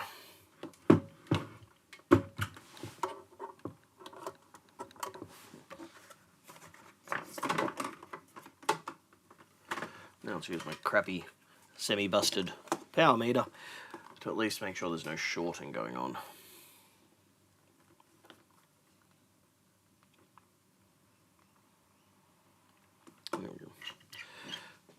Because that caused me no shortage of consternation the other day when the amp that I was testing, the appeared like it had a short, even though the voltage is all measured fine. Because, yeah, it was kind of not working right, you know? Let's just quickly put in some of these, just a bit of extra reinforcement.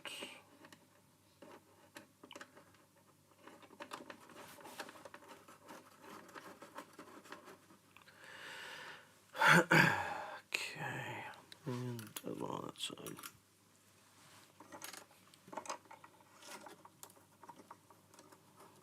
Crunchy.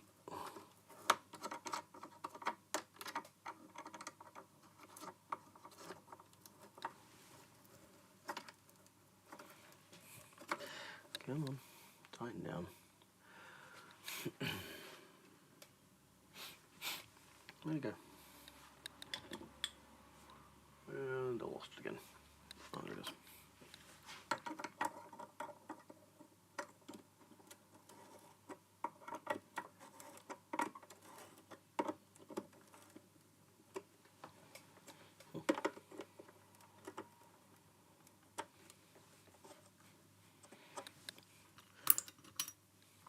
Still a lot of movement on that. Let's put another washer behind it. World peace. Yeah, good luck with that one. Alright. Let's turn that on.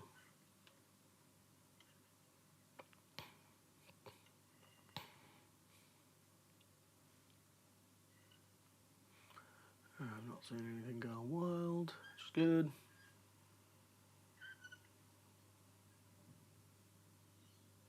Cool. Alright. Channel select is now working, which is good. Now if I plug in the foot switch, it should start working now. Dozen sets of TI power brights.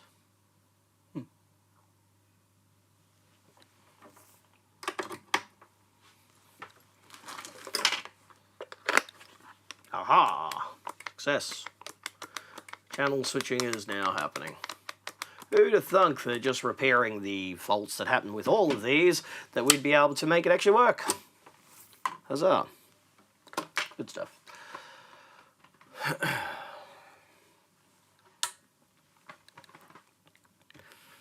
So now we do some signal testing, make sure there's no extraneous noise or anything else like that, before I go getting too far ahead of myself and bolting it all back together.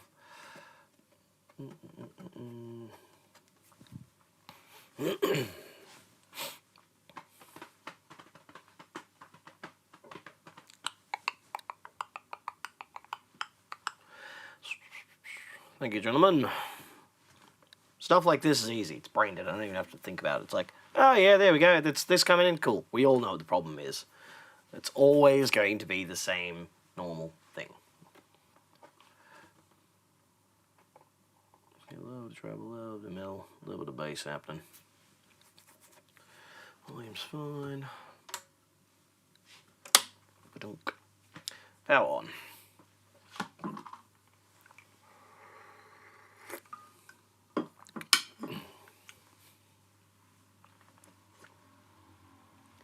Tube's warming up nicely.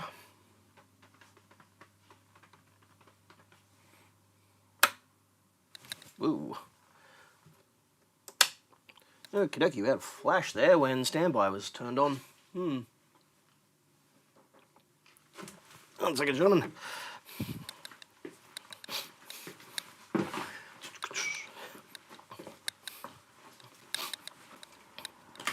Howdy, howdy. Hey, how you doing? Yeah, living the dream. Yeah? Where have you been hiding? I've been trying to get hold of you.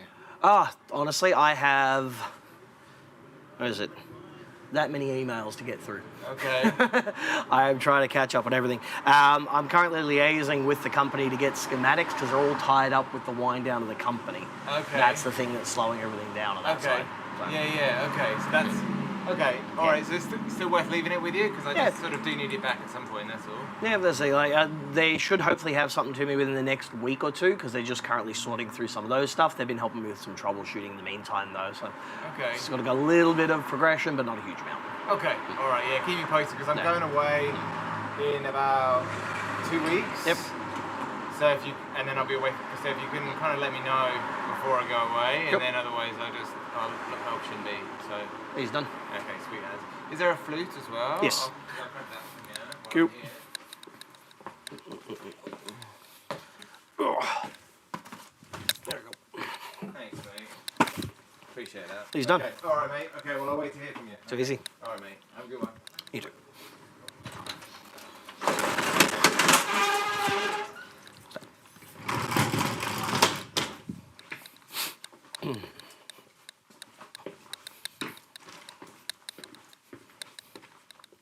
Yeah, I was thinking it was a parts delivery. Nah. Okay, so yeah, so something's gone kaboom boom. And it looks like it took that fuse out, which is annoying. Pop. Okay. So the moment we went in standby, fuse went boom. That sucks.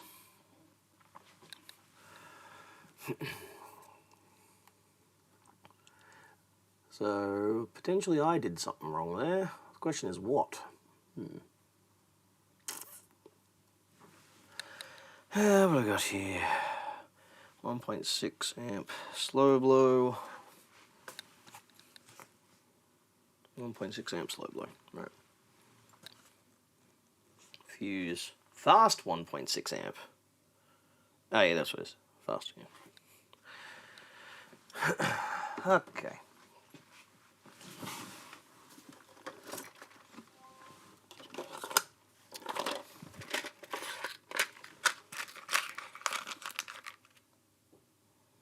That's 10 amp. Ooh. Definitely not that.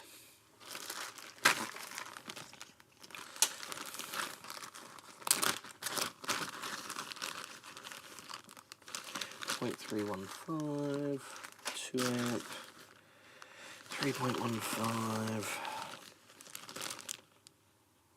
250. Oh shit. I might not have any of those fuses left in stock. Well, that sucks. I have to run with the 1 amp just for the moment, just to at least sort of make sure everything. And I don't have any in there either. Doing well this morning. Doing well. Oh, okay.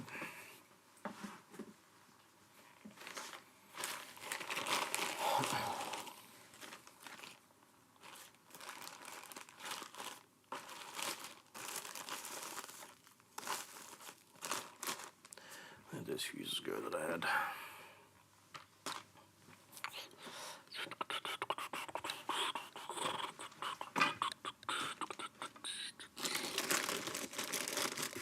Nope, no caps, no caps.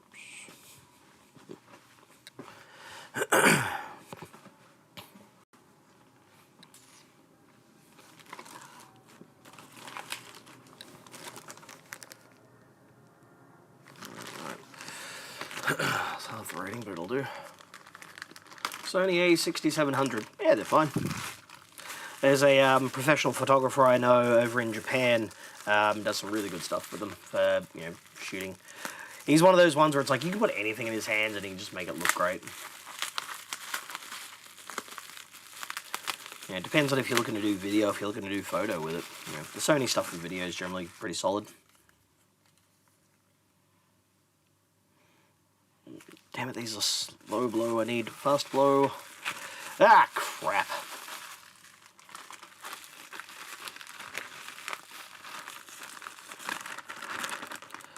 So what on earth could have caused that fuse to go when I switched over on the mains? Okay.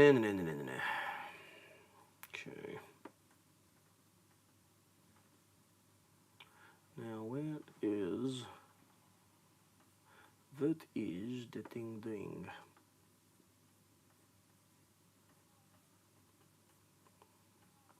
Just join it together, would you? Okay, so standby is just the high tension So low voltage is fine, heaters are fine. So what the hell has gone bad?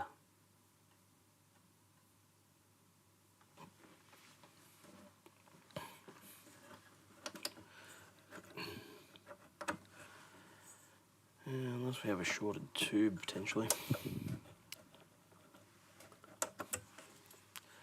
Because I haven't touched anything going to those.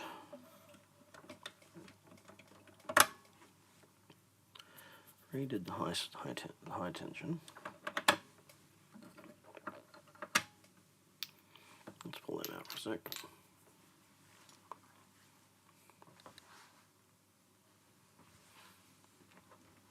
Where's my meters? There's one. That'll do. Okay.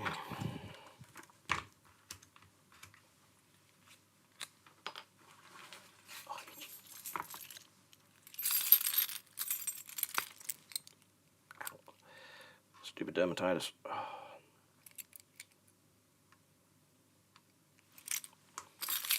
Alright.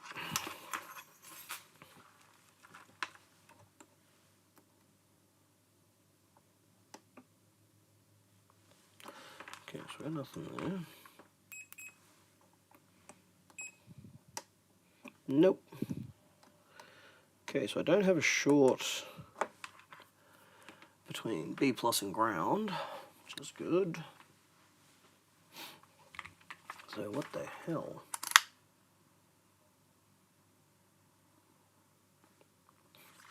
They sent it without charging shipping. No, it's the system's working. Yeah, hopefully that's a feature and not a bug.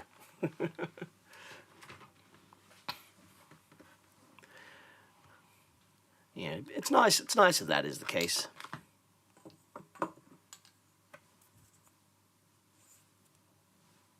Okay, I've got a very rattly tube here. You might just be able to hear it.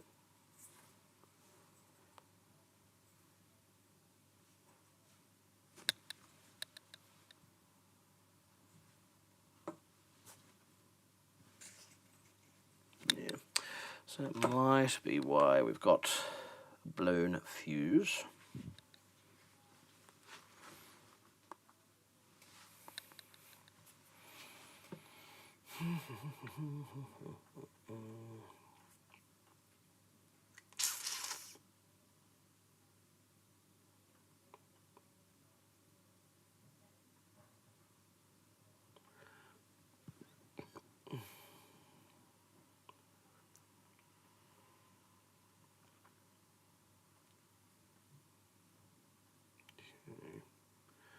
Damn it.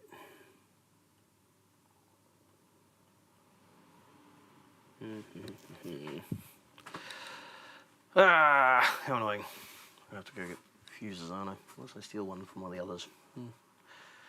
Might be able to get away with doing that. Just borrow from that.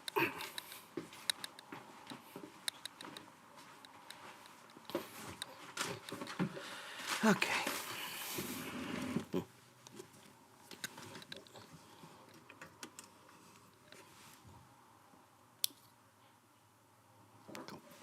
That'll do it.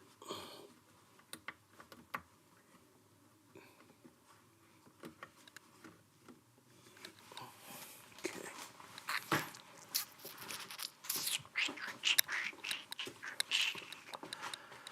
Okie dokie.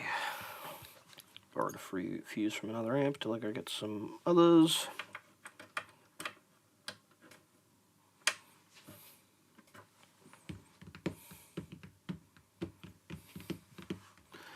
Alright, let's pull it down then. Let's monitor some voltages. See what the hell's going on there.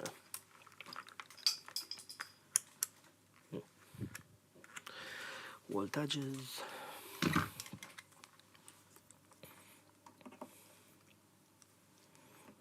Rail. Positive rail. Check. And the other ones. Why'd you jump off, you bastard? Need to replace these clips. They finally reached the end of their life, I think. They did well, but not the greatest of things, to be sure.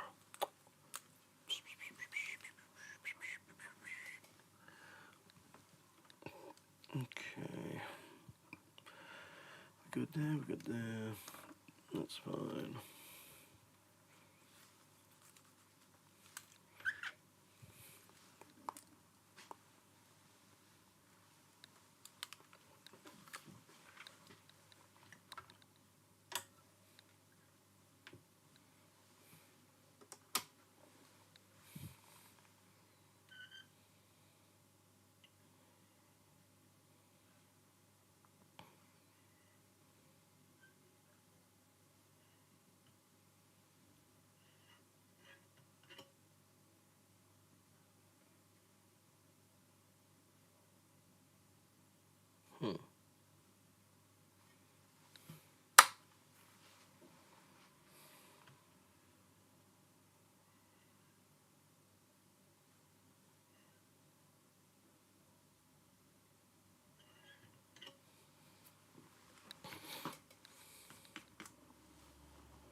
What on earth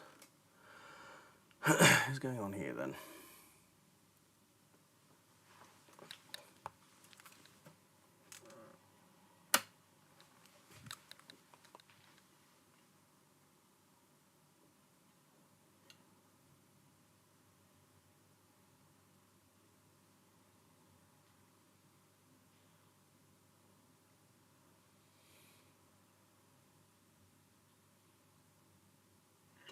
Why am I getting negative voltage on the positive rail?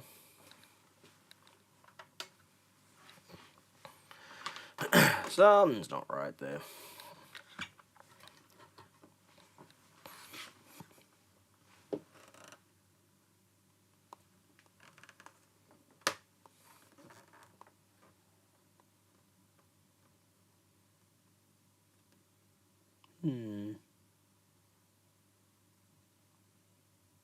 Oh my god, I'm an idiot.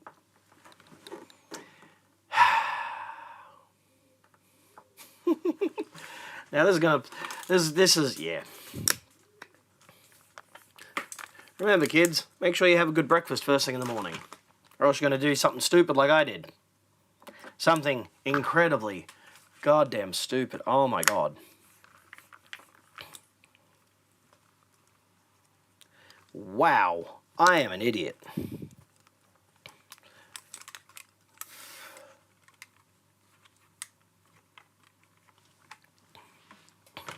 So, nobody is ever infallible, least of all me, because I'm an idiot at the best of times, alright? But I'm an idiot who can at least follow the system sometimes. Oh, no.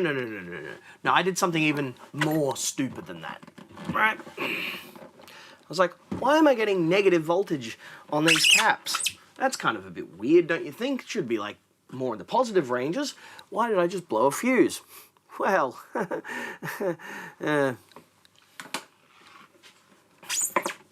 here. You notice anything about these caps? Oh, God. So, yeah. Brain smart boy me, good thinking. Went and installed the caps backwards. My God.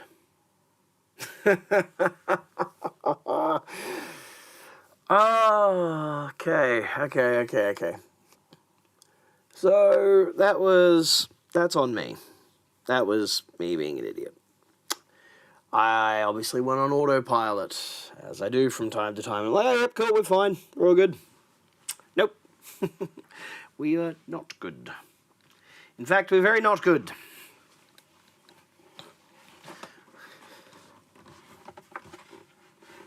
Ugh. And look, honestly, there are people out there who will think that, because, you know, some making a mistake is tantamount to failure. We have to be infallible as repairers. People don't, don't believe it when we make mistakes or whatever else. The only thing that this has harmed right now is my bottom line, because it means that now I'm going to have to pull it all back out and redo those caps. And I can't charge for that. So that means money lost for me, not for the customer. But, you know.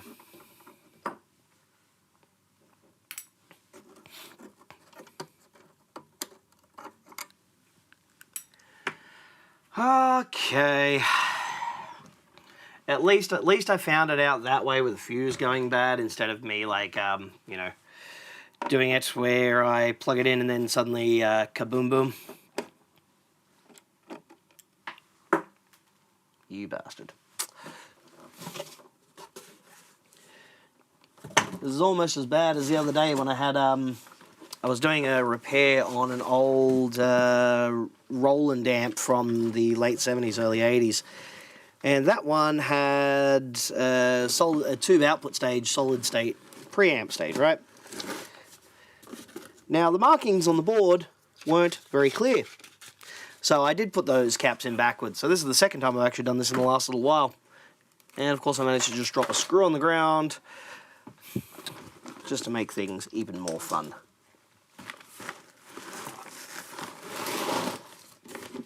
Where did you go, bloody thing? You hit the box and it bounced away. The question is, where did it bounce to?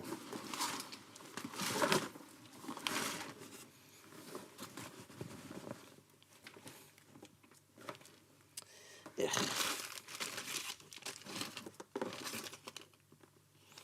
Seriously.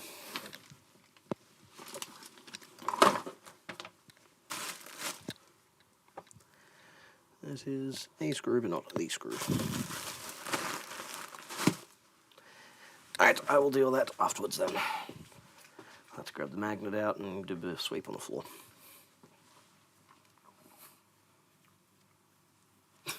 Yes, my one mistake out of the way. Yes, one mistake a year. That's all I do, I swear.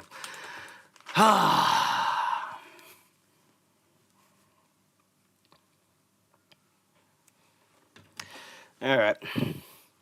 Let's all laugh at me, because I'm an idiot.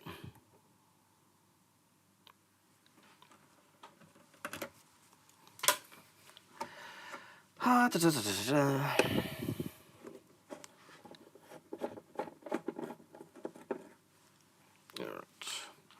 Screw there. Screw there.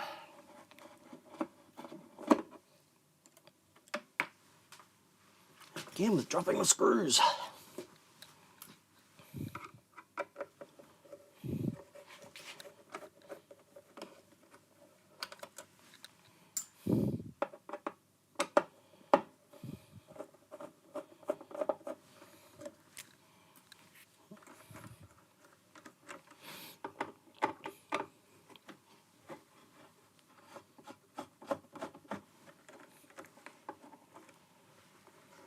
Come here.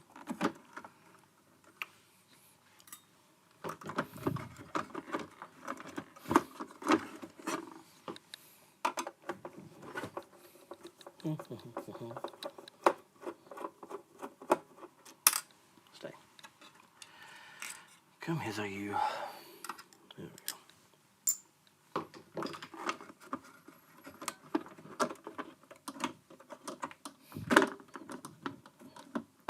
we go. Right.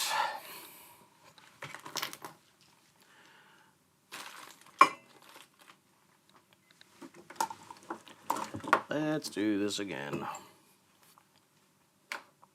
This time I'm just going to have the board flopped out a little bit. Already done. Moved it all fully previously. Don't need to this time, just to flip the caps around the other way.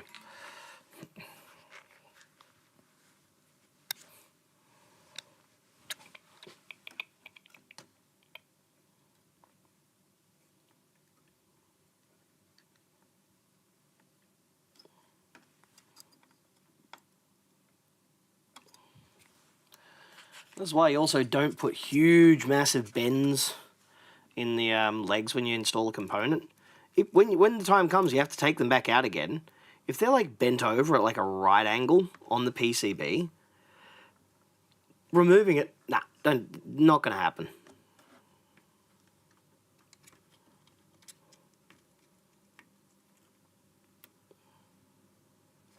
There we go. Okay.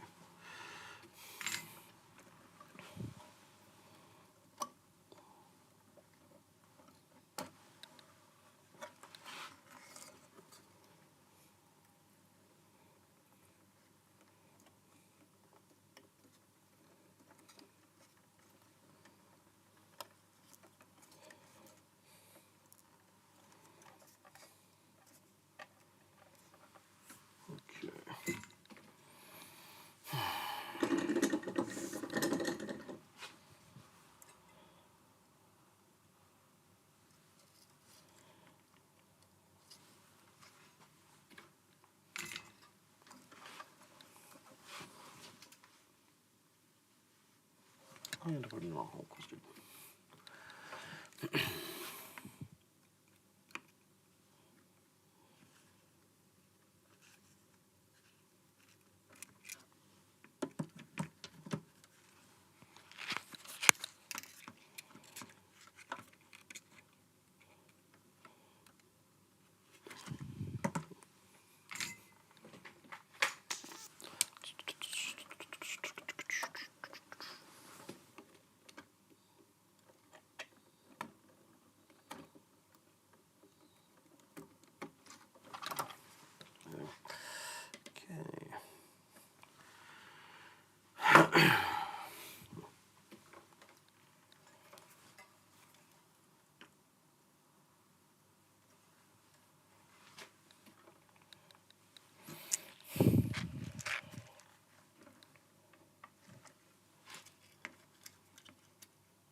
Warm, very warm.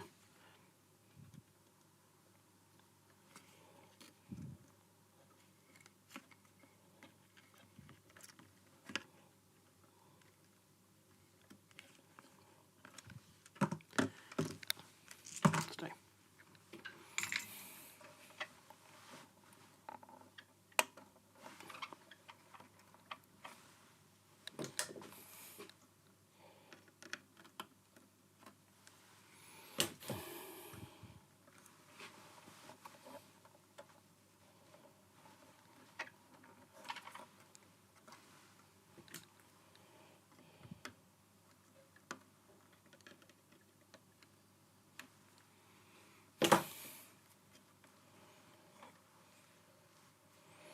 All the right way.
Ow, that was hot.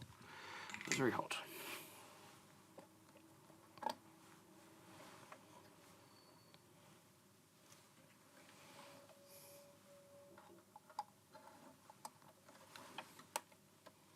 There we go.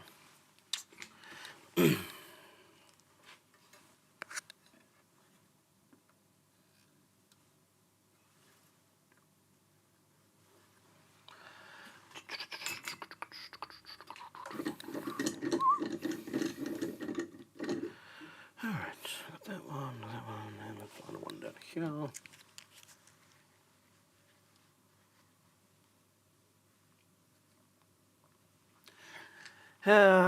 We live in a world of, you know, there are no original ideas anymore. Everything has to be brought back from the dead, and they got to take a bet on safe things. There are so many awesome, like, new stories and new things that don't have to tag on to existing bloody, you know, properties or franchises. Adam Sandler doesn't need another bloody payday. He did pretty good in a, you know, in that dramatic role as well. What was it called again? I forgot. He played the jeweler recently, within the last couple of years. Like, the guy is mega rich. His production company does everything. They're like, what else does he need? There are some things we don't need to see come back that were perfectly fine for their time. One of the few things I could say that kind of has come back and they actually did really well with it was Beavis and Butthead, the reboot of that. That's actually really good. Like, transporting a pair of, like, teenage slackers from the 90s who were, like, you know, into a dying form of music, you know, watching TV and doing things that just don't exist in the 21st century, and yet they've managed to make it interesting and funny and still satirical. Uncut gems, that's it. You know, what they did with, you know, you know, old Beavis, old Butthead, smart Beavis and Butthead, all those, was interesting, was funny. I quite like it. When I came back from Japan, on the plane, they had the latest series. I was watching that. It was solid. It's not to say that you can't do some interesting things with properties that maybe didn't have, like, the, you know, the finale or the conclusional things, or didn't expand enough within the world, and it could have been done better. Like what Kevin Smith did with Master of the Universe. That was pretty cool. I rate it. It was fun. It was interesting. But there are other things where it just doesn't work. Leah.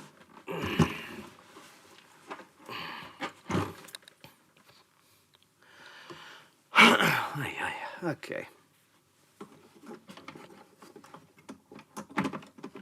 Here we go.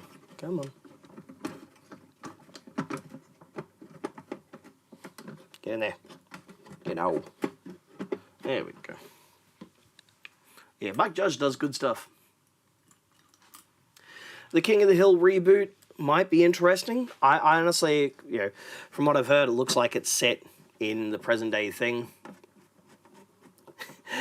Yeah. And that'd be kind of interesting, because now, obviously, you know, Hank's gotten older, Bobby's doing his thing now, and the world has changed so much since back then.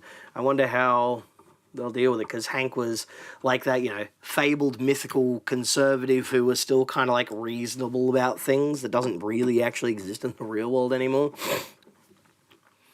You know, his kid, you know, he loved him, but he was an idiot. And now, you know, what's this world? Yes, DJ amplifiers out in Red Bank in Australia's Florida. I said that the other day, and someone got really, really annoyed. But it's true. Queensland, man, it's the Australian Florida. It's a weird place that just stands on its own. It's nothing like anywhere else.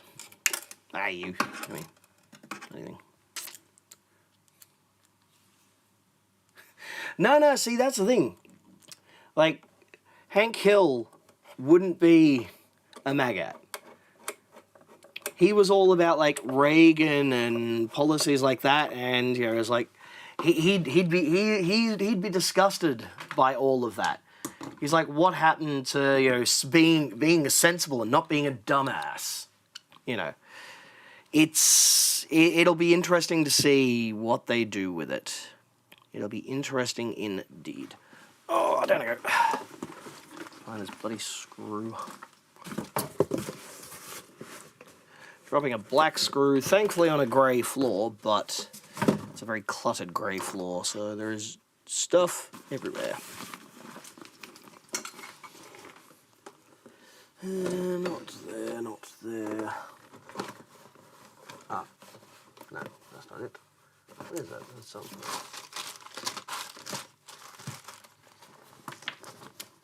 Aha! Success. Found it.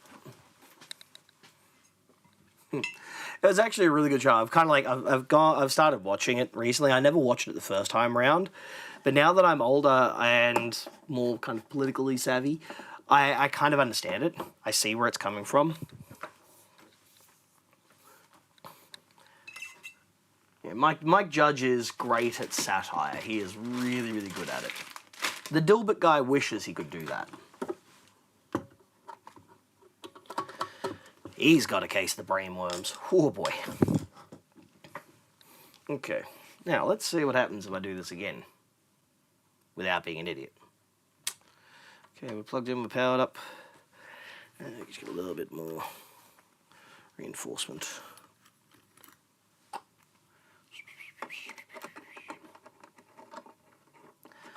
It'd be nice if we started like giving money to, you know, people who could develop something interesting and new and not just doing the same things over and over and over again. There's so many great storytellers out there who don't get a chance to do anything. You know, you got to do it this way. You got to do that, or else you've got no choice. You're not going to get any money from any studio, and you can't self-finance things. Gone are the days of this like the medium sort of you know, not the AAA release, but just the single A release. It's the same in games as well. You got your small indie stuff, and then you get your big massive like your AAA like quadruple A bullshit. But you've got nothing in that happy medium, you know. As the classic meme goes online, I want shorter, worse-looking games where the staff get paid well. It's the same thing. Give me something that's kind of like interesting, that's on it, that's unique, that's, you know. There we go.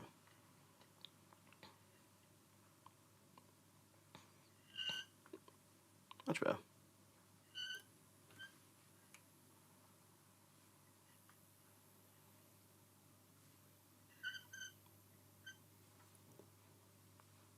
Yep, there's a typical bloody buzz in these things. That's better.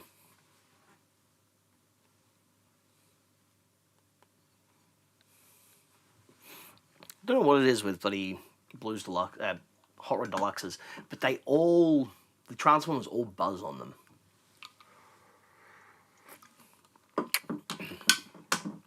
Excellent, there we go.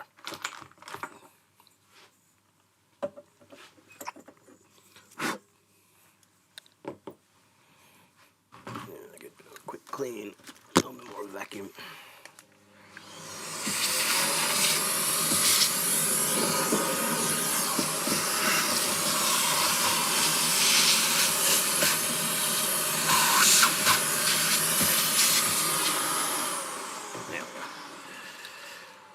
Yeah, reboots, remakes, sequels are constantly on. Yeah.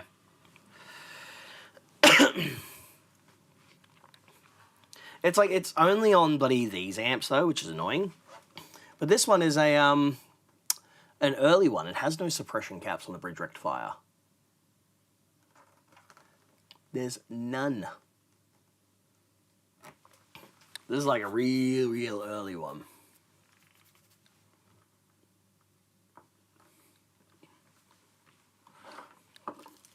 All this one has is one bloody switch across the the standby switch. That's it.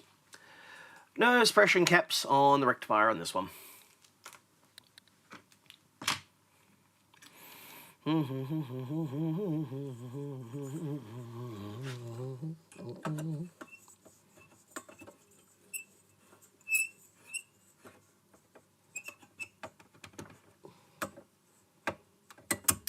There we go.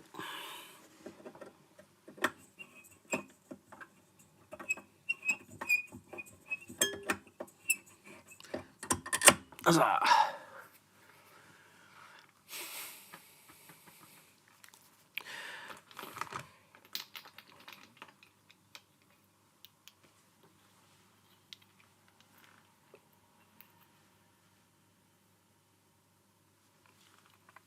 Yeah, once the cover's on, they're fine.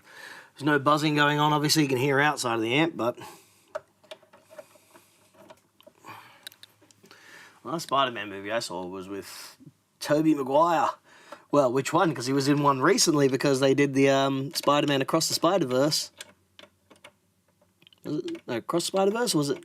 I don't know. Spider-Man Far From Home. That's it. No, No Way Home. I don't know. It was one of them. Homecoming, Far From Home, No Way Home. That's it.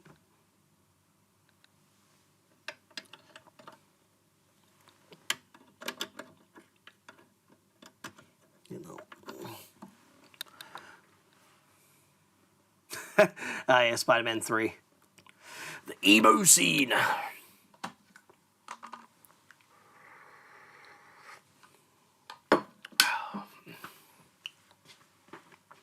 Alright. Let's turn this on now and let's not blow things up. I have to go get some more of those bloody fuses.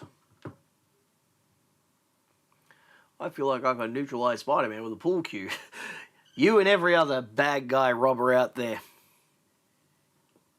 Come on, he's got his spidey senses. He knows when things are going to happen, man.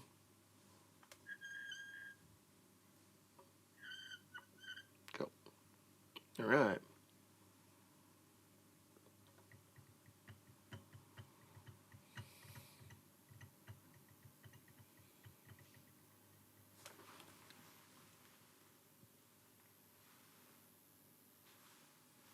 Awesome.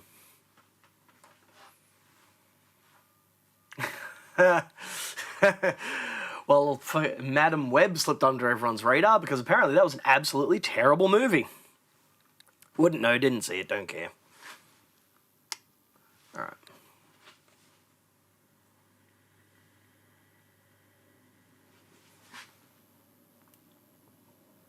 Cool. That's not too shabby. Channel select. Through the more drive crap.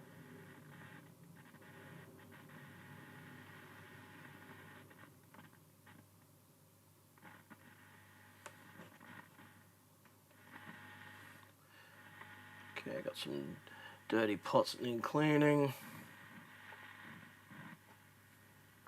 More drive.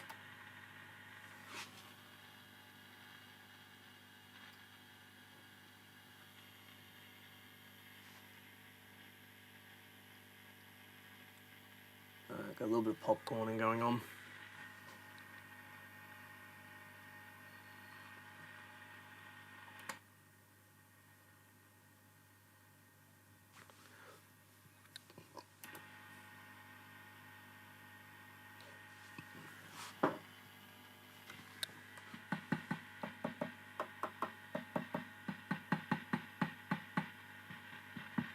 Okay, I got another V1, which is not sounding great. Getting an increase in noise as well when tapping on V2. Where's me pokey stick? Pokey stick. Did I replace the plate loads on these by default? Guess what? I completely forgot to, because I'm an idiot.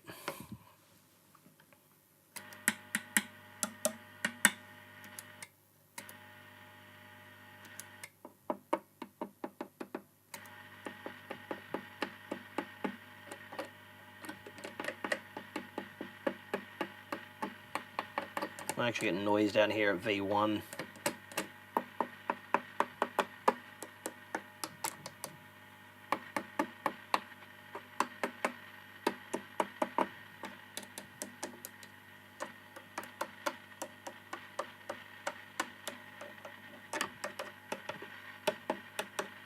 Back from the ribbon cable, of course.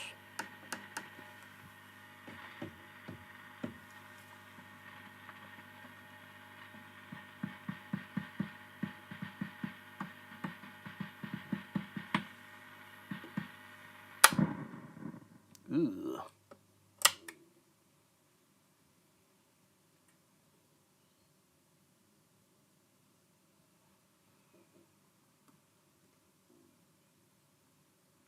Yeah, they are not great, that's for sure. I might have a bad tube too. Quickly just give them a swap just to check. This phase inverter was actually the quietest of all of them, surprisingly. Getting home.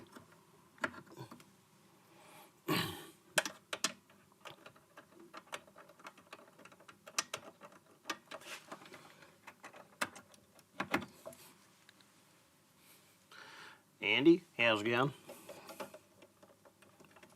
Alright. Let's see what goes on now.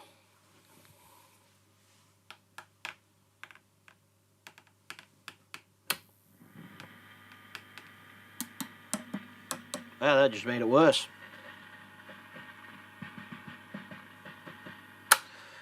It hasn't been best. We've got some funky preamp tube going on. Yeah. Pop.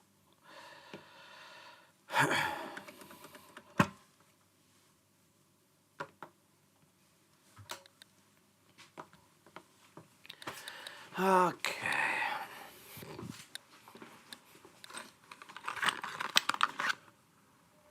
That's 12AY7, no, 12AX7.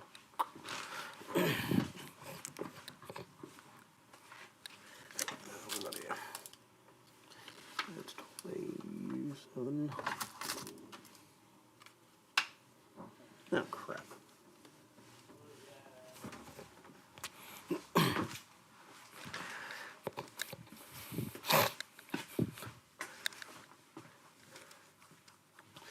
Yeah. Oh, you know what? I've run out of bloody preamp valves, so I'm going to go buy some. Doing well. Okay. I'm going to go get some of those fuses anyway, so I'm going to go for a bit of a trip up to... Wes. Grab some stuff from there, since it's just down the road, and deal with it that way. So. But at least now I've managed to get the power happening on this one again. Channel switching is now working the way it should.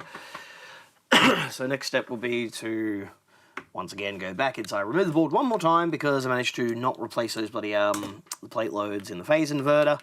Get those sorted and get the preamps switched out and that. Then I'll move on to the next one. But yeah, I'm gonna go deal with that now. Cause I'm gonna go do some little bit of admin and all the rest of that as well.